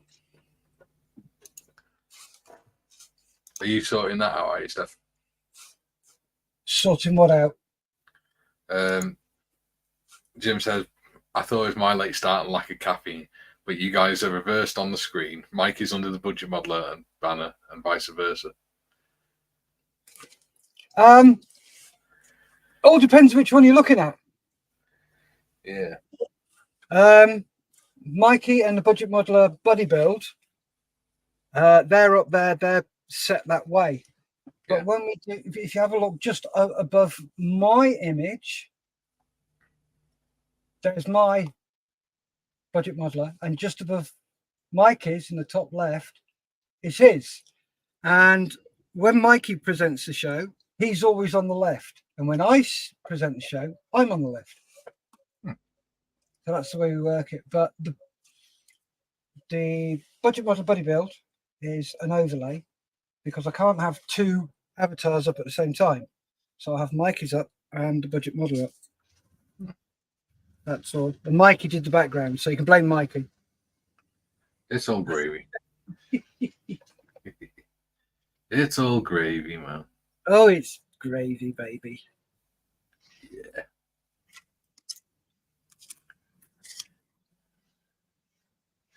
Stop harshing our buzz.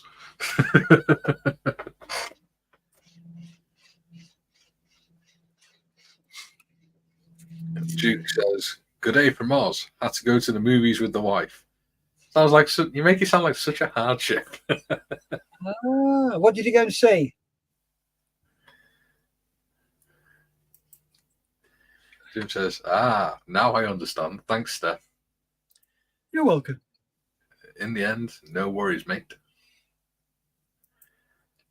Hey, Gary's found his tail wheel. Where was it, Gary? Which orifice did you find it? Or which appendage was it stuck to?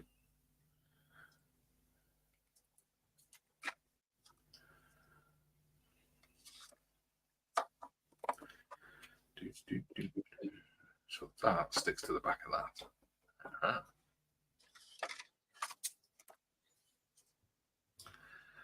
Now that makes it much simpler.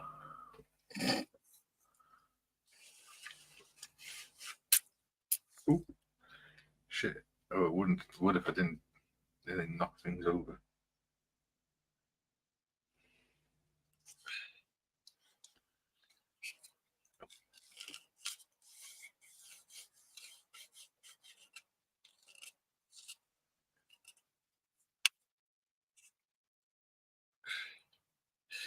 I can't do anything with those.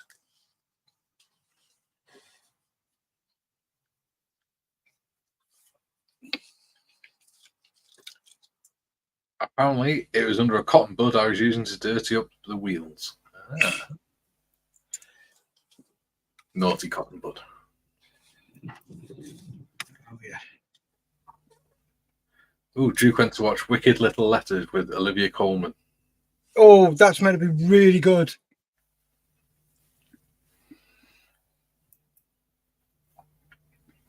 Jim says, success. Good for you. I'm assuming that's to Gary. Yes. Jim says, my average for finding lost or dropped parts is roughly 2 out of 10. Now mine is, I would probably say 9 out of 10. Finding dropped parts, because most of them fall in my jewelry apron. Yeah.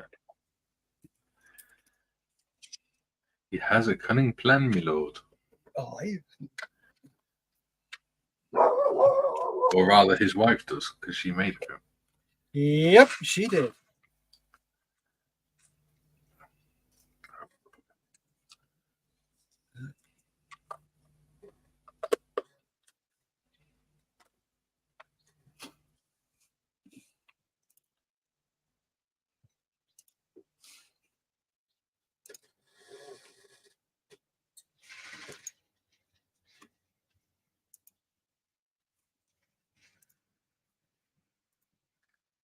Stay there.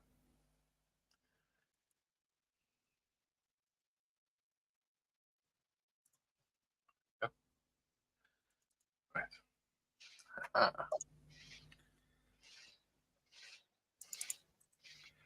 Gary says 2 out of 10. You need to improve that, mate. Go for 8 out of 10.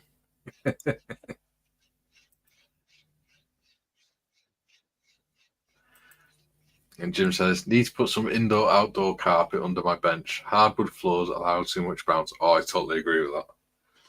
I've got mine's concrete with laminate over it, and it bounced like hell. So I've had to put front door mat under my desk. One of those big ones with the rubber underneath to stop it slipping.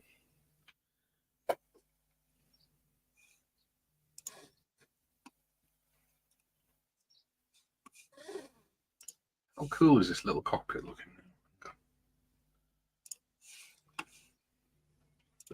Very. Focus, Daniel. Focus. Oh, very nice. There you go. It's cool, isn't it? That looks really good, mate. Hmm.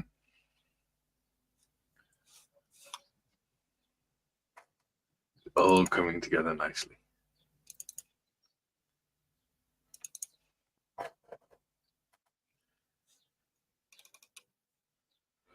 Jim says, front door mat, good idea. It works. And it means if you spill anything, you can always just stick it in the washer or something.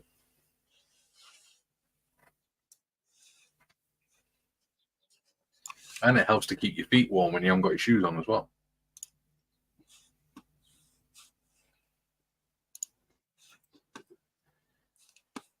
And Gary says, looking cool, that. Cheers, Gary. Ooh, we're back up to 7 again. Hello, you 7 wonderful people. Yep. Thank you very much for watching. Really appreciate it. We do indeed.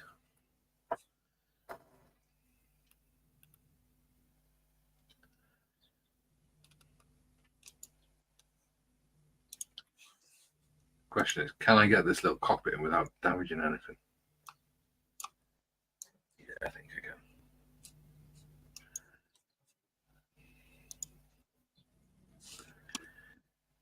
I reckon I can do it.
Do, do, do.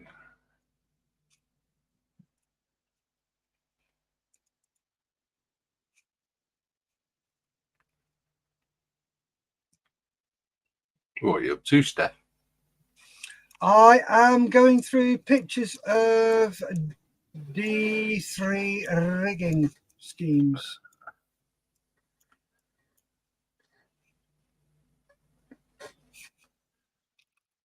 Fair enough.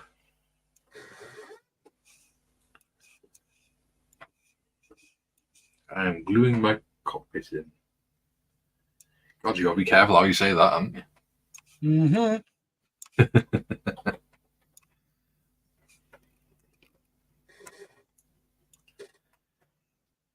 Going back to what Jim was saying about doormat as well, one thing I'd recommend is the little folding plastic stools that you get for in the kitchen.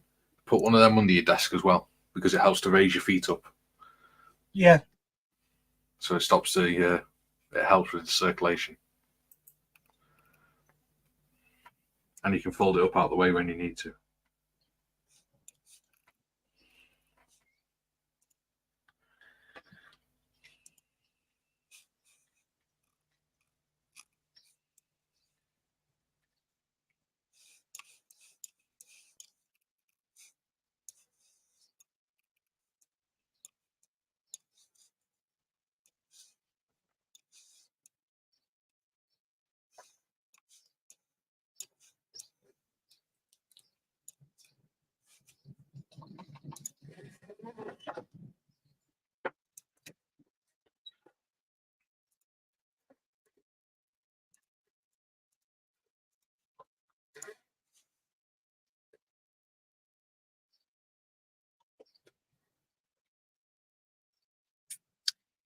Hey, that's interesting.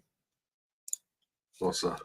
I can't find anything that shows the rigging lines for the rudder.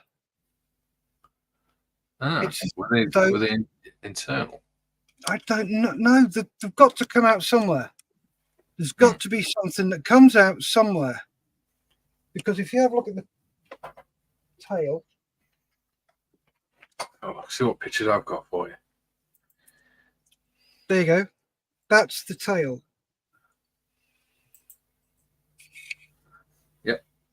The only thing I can think of is with this little bit. So the bottom of there, you've got a little bar that goes in. Yeah. The only thing I can think of is the rudder pedals act on an actuator, not an actuator, a bar fixed at the bottom and does that. Yeah. So that's the only thing I can think that it does. That's what I was thinking when I saw that bit. Because every picture I've looked at, there's no rigging lines going to the rudder. Right, so that means I don't have to drill holes. Woohoo!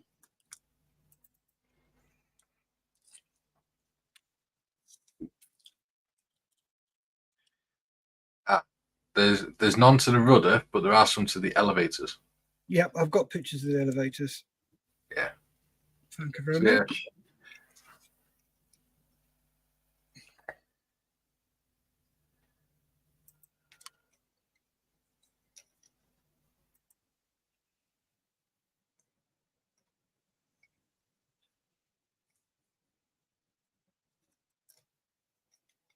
The doormat is an excellent solution with a big welcome marking the landing site for my wayward parts. That sounds like a euphemism. Yeah, they are a good option. Keep your feet warm, stop you slipping, and they help you to stop things bouncing off. Gary says, amazingly brave guys who flew in these things made from wood and string. Indeed. Brave and bloody stupid, if you ask me. Well, you can see why the aces, the level to become an ace was set at 5 kills, can't you? Just think of how difficult that would have been. Mm-hmm.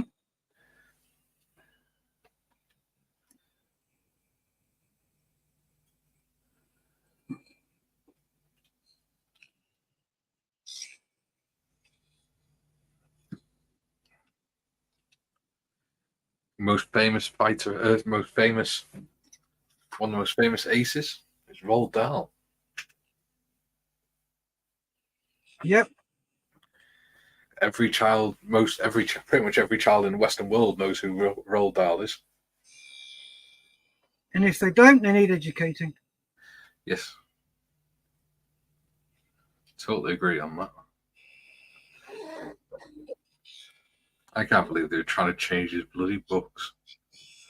Jesus. What do you mean? Apparently some parts of it were offensive, so they tried to get the words changed in them. Which I think it's last year, the year before. which books? All of them. Especially books like Willy Wonka and things like that. Oh dear Lord. Jim says, was it the British High Command that looked down on the use of parachutes for World War I pilots? Yes, it was. Yep. And the Germans did to some degree. But not as bad as the British. Jim says, perhaps it was the French. No, the French were more than happy to bail out. Oh, you're going straight to hell for that one. It's like when I wind people up about airfix. Great. About? Airfix. All right. I said on Gary stuff last night on the live, because they were talking about what the next kit release is going to be for the later this year, and I said it's going to be a reconnaissance Spitfire with a slightly bluer shade of blue.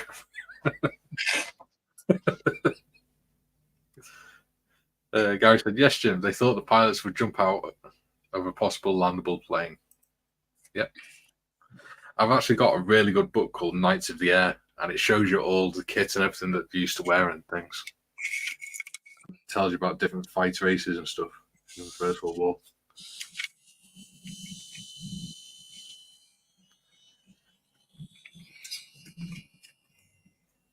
There's another good book called, it's from the Images of War series on the Tank Museum shop. It's Fighter Races, 1914, 1918. That's a really good book as well. I got some more books this week as well, Steff.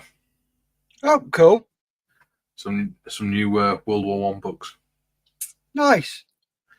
Yeah. What were they? I shall tell you now, because I have them on my phone. They're on the other side of it in a minute. So I've got, I don't know if you can see it on my screen, if I put it on a larger screen. If you see it. Nice. Western Front, 1917 to 1918. Yep. Images of War, Allied POWs in German hands, 14 to 18.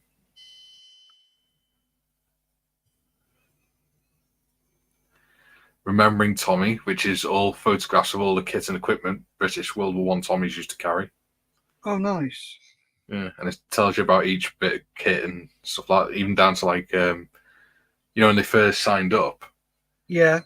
If they weren't immediately going to training, then so that people didn't try and bully them and things like that and have a go at them for not joining up, they were given like an armband with a crown on it to wear over their normal civvy clothes. All right, cool. So it shows you photos of that and talks about them and things. Yeah. Nice. I got that one. The Medium Mark A Whippet book. Oh, yeah. All photos and stuff for the Whippet. And it's written by David Fletcher, who was the lead historian in the Tank Museum. Oh, nice. And I got a pictorial history of the Great War as well. Oh, that one's gone out of focus. Yeah, it's gone out of focus. The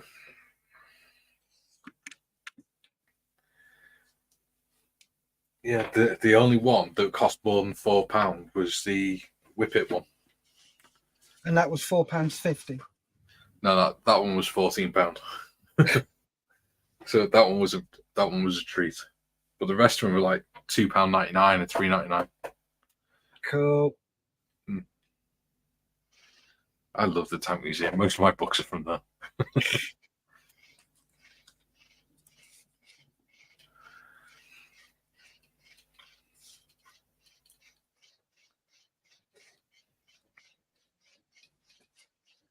That's kind of how I justify not paying the full price for the books to myself. Yeah. Just I buy a lot of books from them.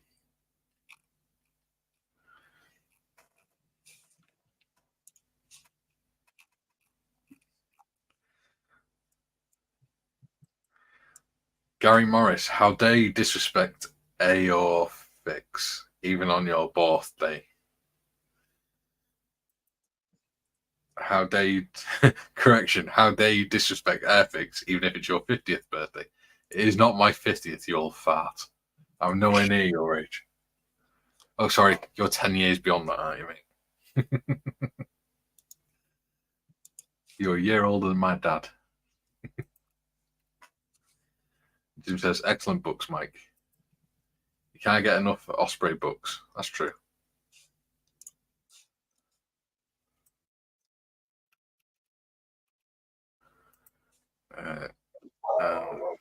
Skelly says, World War One veterans are also given a pin badge to indicate that they've been invalided out of the army and not show it. Yes.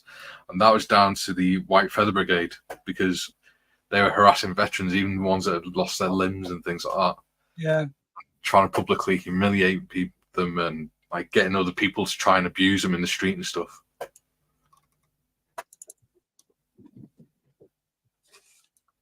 And some of the people that started that were actually the founders of the suffragettes movement.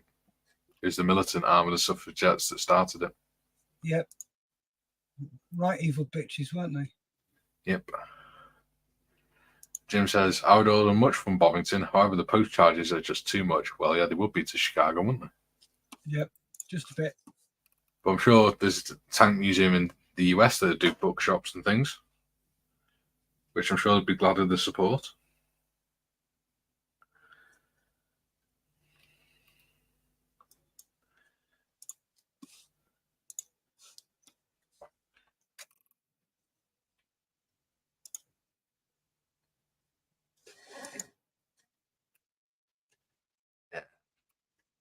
Should always support local museums because they're the ones that actually teach history properly. Yeah. For youngsters.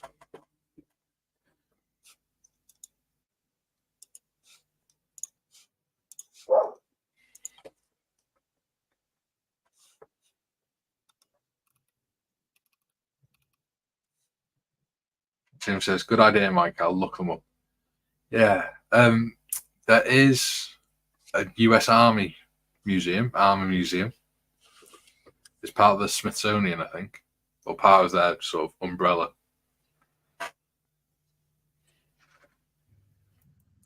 They've got some old British stuff in there as well, from what I remember. Cool. Stop hugging.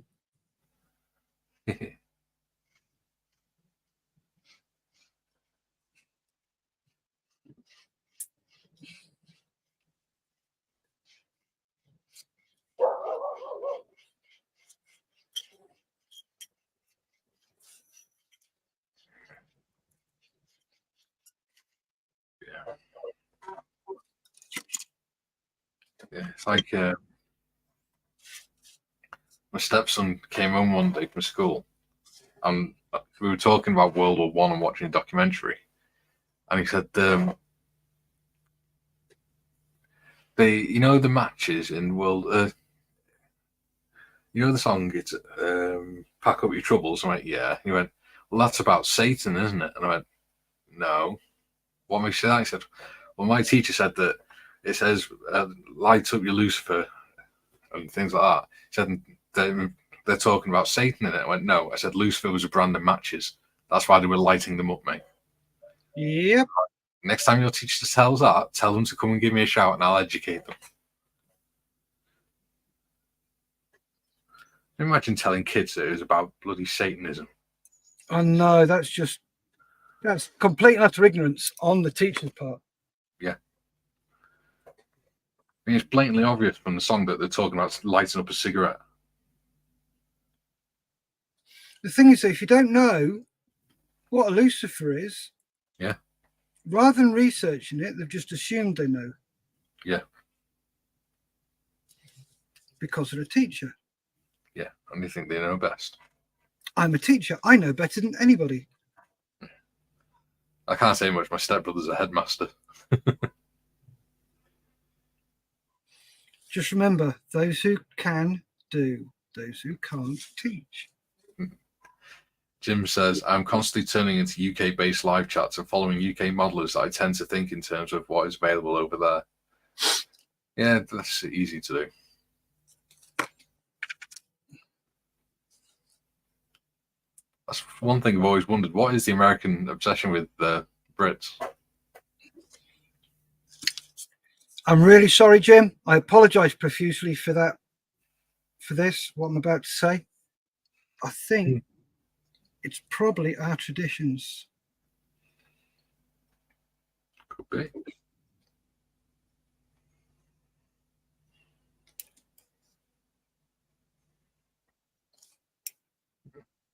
Who knows?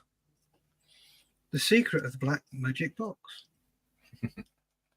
Duke says, an excellent resource for understanding the Royal Flying Corps is a book on Audible called No Parachute.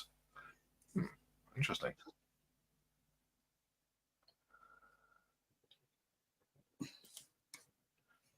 Gary says, not a very good teacher then. No. I wasn't very happy with the way they were teaching him.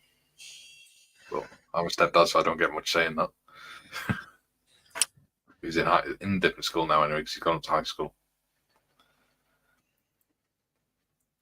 Jim says, could be Steff, could be. No need to apologise for that.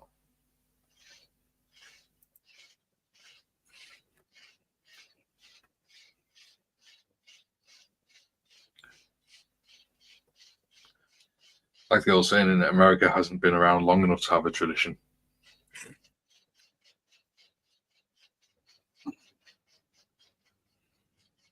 Just bad habits. Yeah. A bit like the Air Force. The Army has a lot of traditions.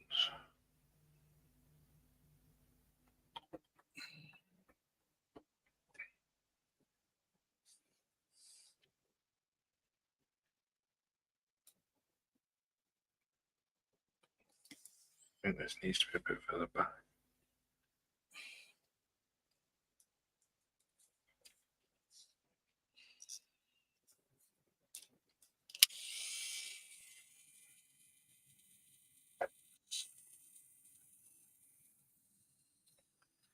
Jim says, believe me, I am one American that greatly fears the gun culture that is prevalent over here. Yeah, I can understand why. Yeah. As far as I'm concerned, the only people that should have firearms are the bloody armed forces. And a police. Yeah. For certain situations. Yeah. I wouldn't trust a lot of coppers with guns, but there is a necessity to have some of them with firearms. Yep. The thing is, that's why they go through so many psychometric tests. Yeah.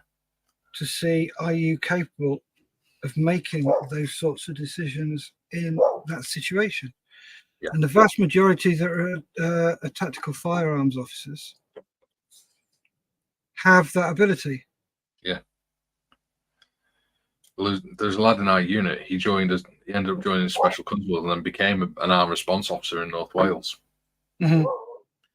And a couple of years ago, he was put up for a bravery award. Carry on, sorry. He was put up for a bravery award for choosing not to shoot someone who pointed a toy gun at him. No, that's fair enough. Yeah. And you can bet your bottom dollar there was. The thing is, though, in that situation, he could have quite easily shot whoever pointed the toy gun at him, and been but it would have been justified. Yeah. But nowadays, a lot of toy guns have got coloured parts on them. Yeah. To differentiate. And the really, really nasty bad boys have realised this and started painting their guns like that in those colours, orange and blue. Yeah. So the TFOs are under so much pressure to get it right. And what happens is they are then looked at under a microscope through hindsight. Yeah. Which should never, ever be done. No. I think that's good.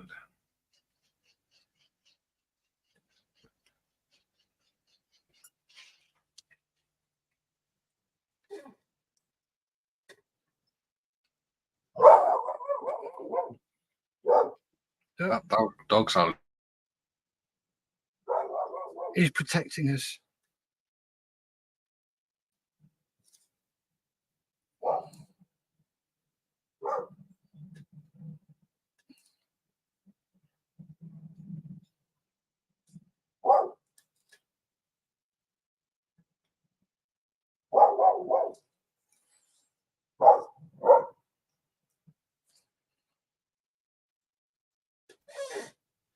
Mr. Skelly says, the issue I have with how World War One is taught is the fixation on trench warfare at the Western Front, which invalidates the fact that it was a global conflict. Totally agree. Yep. I'm much, the trench side of it was probably only about 10%, if that, of the war. Mm-hmm. When you think of all the logistics and everything that went into it.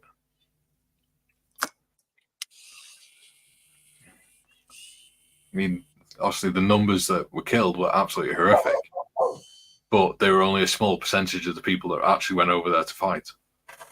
Yep. And how long were they in the trenches for? 2 or 3 days a month or something stupid like that? I think it was up to 10 days a month. Yeah.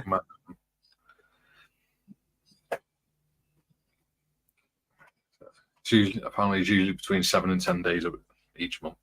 Yeah.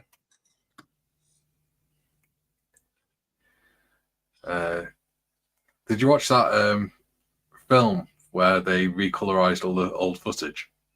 You mean not Colin Jackson's, Peter Jackson's They Shall Not Grow Old? Yes. Yep, seen it. There's a bit in it where they interview an old interview from one of the veterans, and he says it's more like going on a scout camp with the occasional with someone occasionally shooting at you. You just had to occasionally do something a little bit dangerous.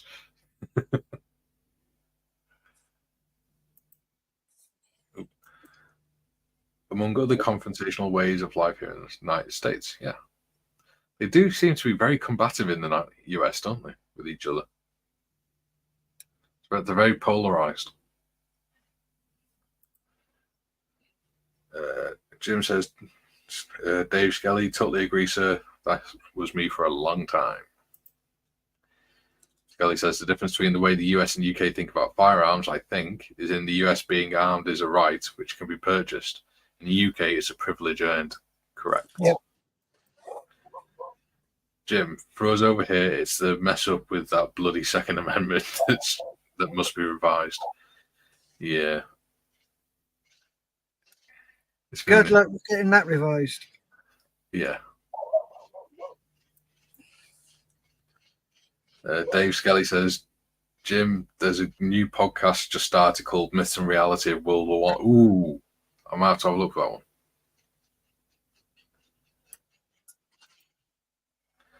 Jim says, thanks. Gary says, would be a good idea, Jim, but I sadly don't see it happening. Yeah. It's the Second Amendment is one of those topics that it's going to be almost impossible to change. I mean, if you can have mass killings in schools every other month or whatever, and that's not changing it, then nothing's going to change it, really, is it?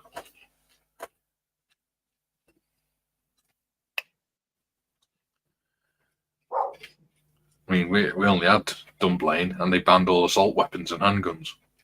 Yep. Well, and Hungerford. Yeah. Well, Hungerford was a big one, wasn't it? Yeah. I know somebody who's a sneaky beaky in that. Yeah. They had army snipers out. Yeah. Ready for him. He was not walking away from that alive. No. He ended up taking his own head off, didn't he, in the school? Yep. Save the snipers a job. Oh, yeah. The copper was knelt down outside the window talking to him, wasn't he, when he did it? Mm-hmm.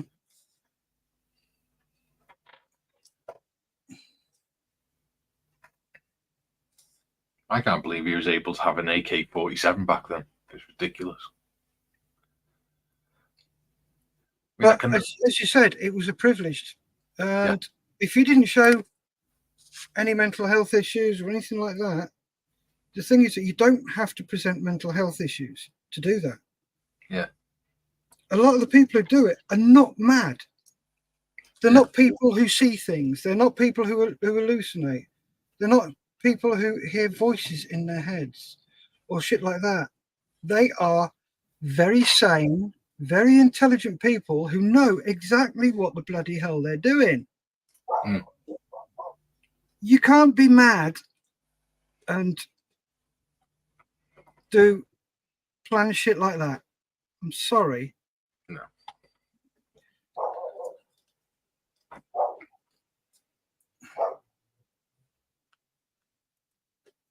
Skelly says Hungerford resulting in the banning of assault weapons, Dunblane resulting in the banning of automatic pistols. Oh yes.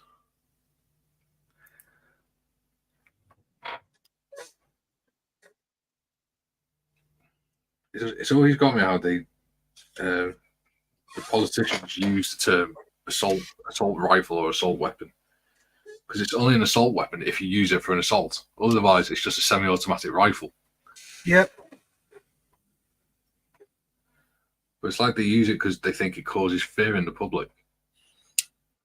I mean, when I used my SA-80, I could quite easily fire almost as fast on single shot as I could on automatic. Yeah. And that was without any bump stocks or anything like that.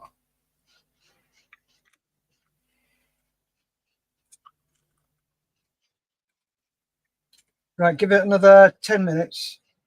Yep. Because we've been going for over 2 hours. Ooh. And time fly when you're having fun. And do you know what? I've got most of the internals of this done. Nice.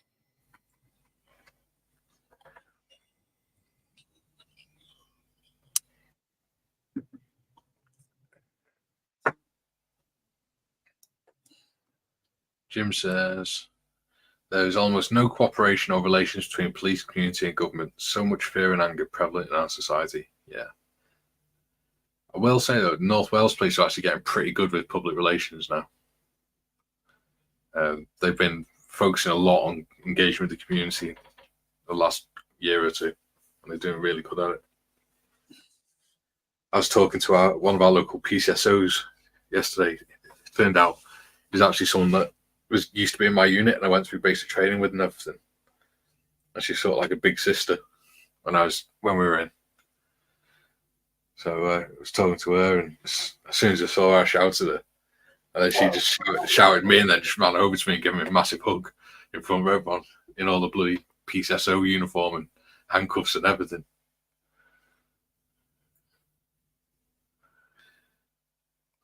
Yeah, that was weird.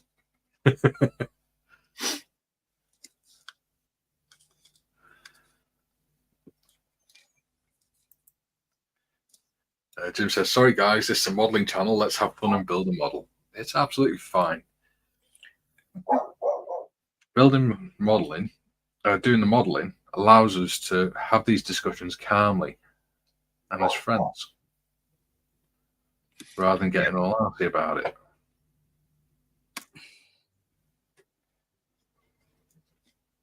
That's my thoughts anyway.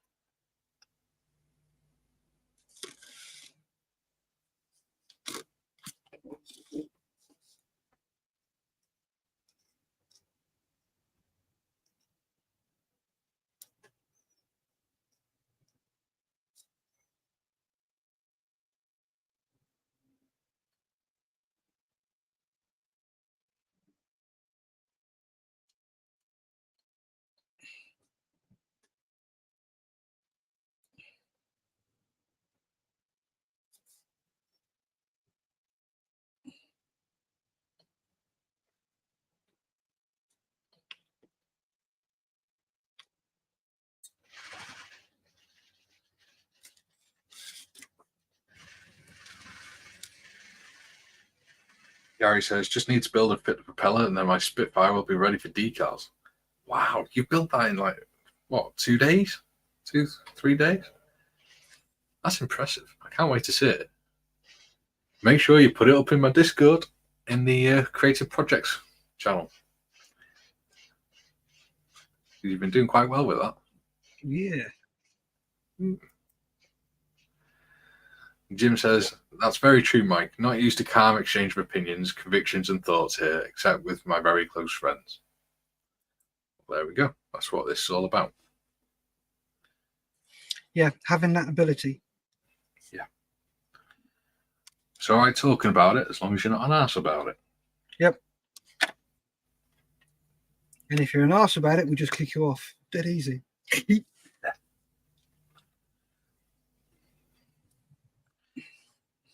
This is going to be a very front. This is going to be a quite front heavy model. This stuff. Yeah. Yeah, because the front end of it's really heavy compared to the back. That's fine. Not a problem. So, because it's a tail sitter anyway. Yeah. It won't be a nose sitter because the front wheels are too far forward. Yeah.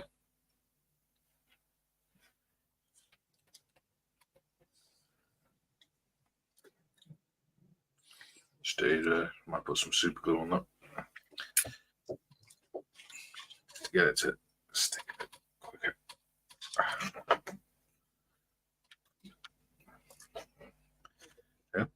Up, down, dilly, down. Yeah.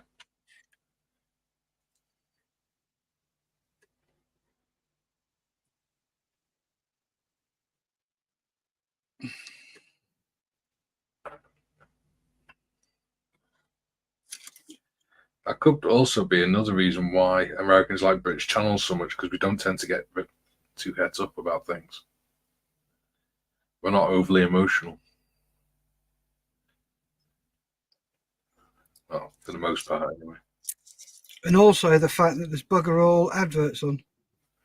Yeah, that's another good thing.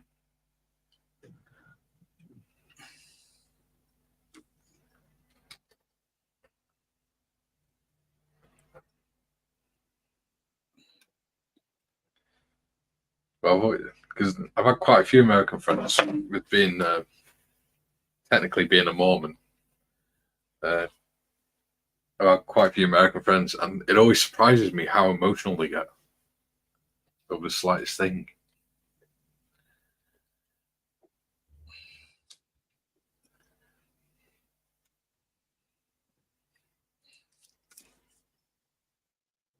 Literally, like, I'd grown men sat there crying and everything. And I'm like, dude, it's okay. It's not that serious. But to them, it is. It's life and death to them. Yeah. Why? Don't know. Dave Skelly, remind me what your Discord is called. It's called Bearded Veteran. Bearded Veteran Creates, I think.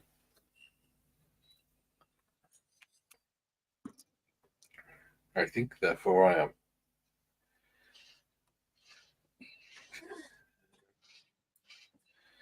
Servers. Yeah, Bearded Veteran Creates. If you're on my Facebook page, Dave, drop me a line and I'll send you a link.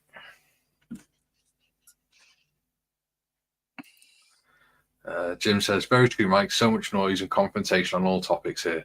Yeah, I've noticed that on YouTube channels.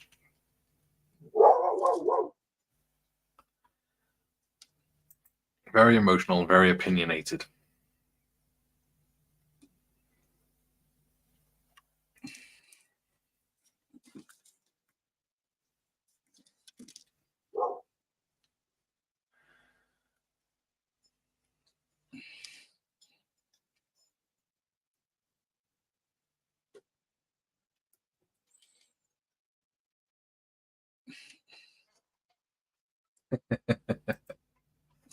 Gary said he allowed me on his Discord, so it's fine. He'll accept anyone. Only people that I trust not to be assholes.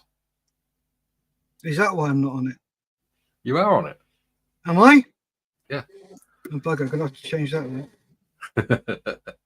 Jim says Gary T. Ha ha ha. Well, he says emoji faces, but I don't really know how to speak emoji, so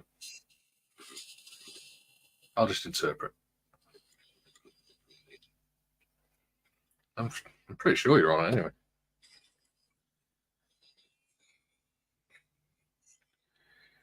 Yeah, I am. There we go.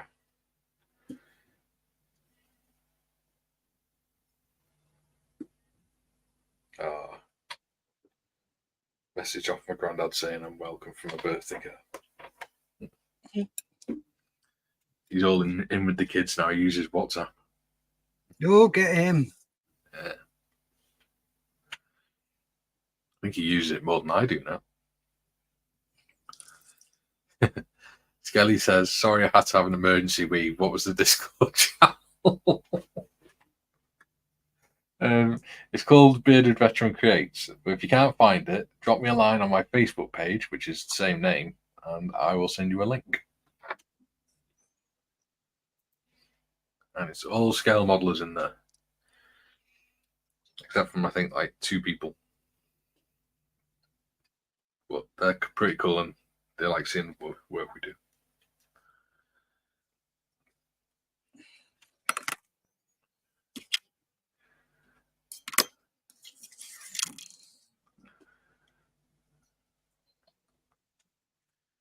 I'm going to try and push that forwards.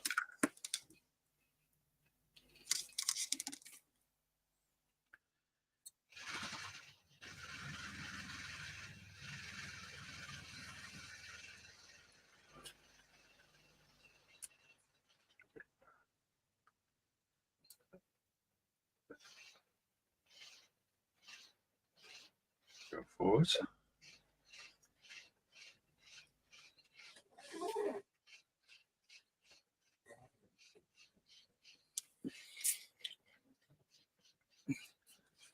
Right then, Mush, should we call it there? Yeah, I'm just trying to move one part forwards a little bit.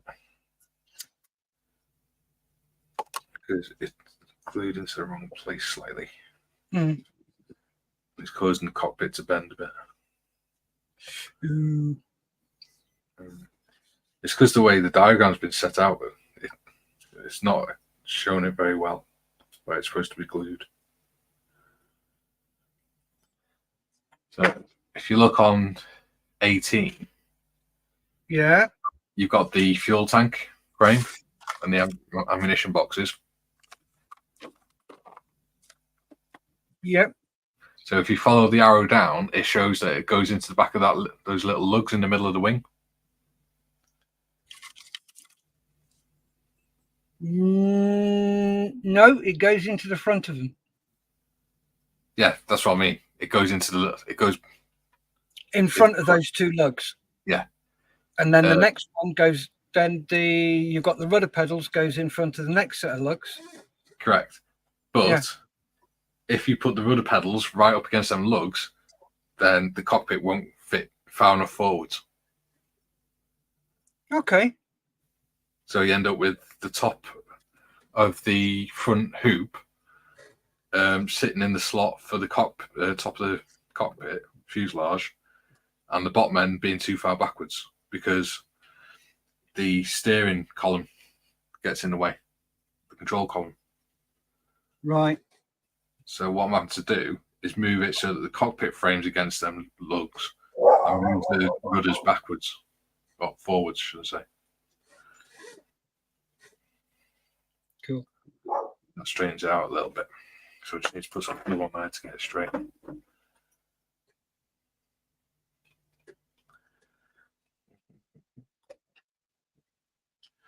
It's a shame because it was almost set.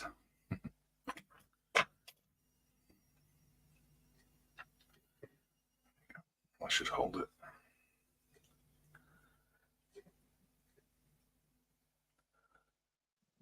And hopefully when I put the other side of the fuselage on, it should straighten the cockpit frames up.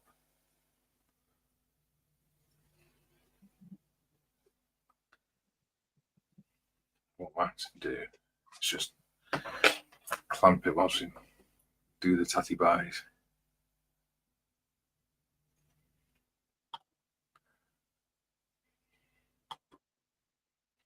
Oh, I should have my Quinta Studios pack by next week. Ooh.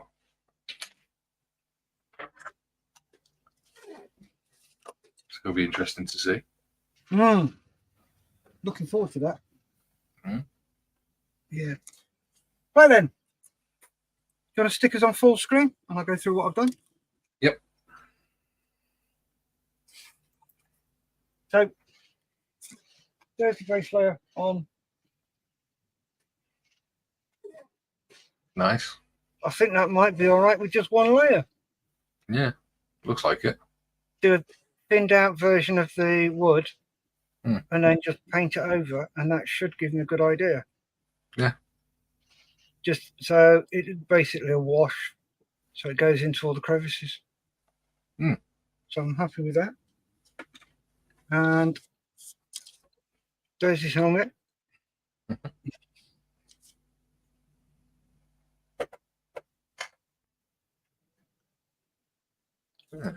So that'll need another coat.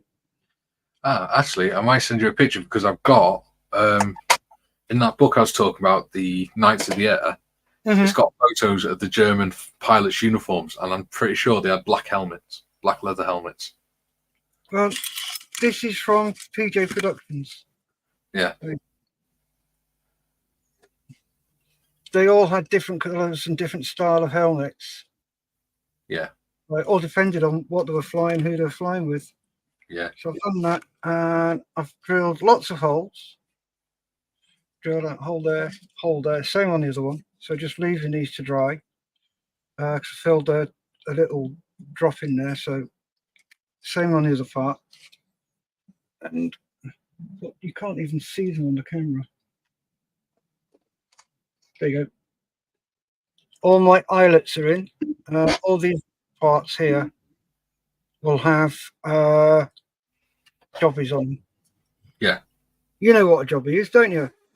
Yeah. Turnbuckle. That's it. Turnbuckle on them. So I'm making my own turnbuckles. So all the underside of the top wing's done. The top side of the bottom wing's done. All holes that need drilling have been drilled. So they're all done. So they're ready for rigging when it goes in. So that is where I am. Cool. What about you? Me, I am here. Ooh. Yeah. I don't know if that's the right way up or upside down or what. I mean, I could flip it over if needs be. I don't know. Oh, that's fine. Yeah, there you go. Nice. Looking good, isn't it?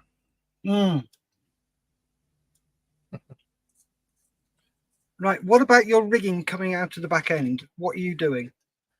I don't know. At the minute, I just glued that on. Because what I've done is I've drilled a hole there, and I'm just going to feed a piece through because it's only going that short distance. Hang on. Let me switch you over. There you go, so we can see. Oh, you can just about see that hole there that I've drilled. Yeah. So the rigging line will go in there, and I'll feed it probably down to about there and just glue the whole lot in. So it's got a good anchor point, and the same for the bottom one.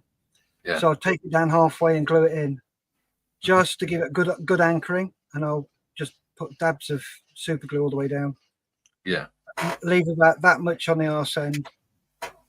So I've got enough to play with. Yeah. And then I'll set the rudder where I want it, and I'll glue the two bottom ones first. And then what I'll do is put the top ones in together at the same time, and then pull those tight so there's tension on it. And when I do these, I will do exactly the same. So yeah, that's what I'll be doing. I'm liking it. Like I say, there's a nice bit of weight in there now. Yeah. Hello, What- I'm just live, Mum. Yeah, what helps with that is the weight of the wings because they're one solid piece. All right, won't be a minute. Wait. Sorry, my mum just rang. Okay. What were you saying, Steff? What gives it the weight is the fact that it's got solid wings. Yeah.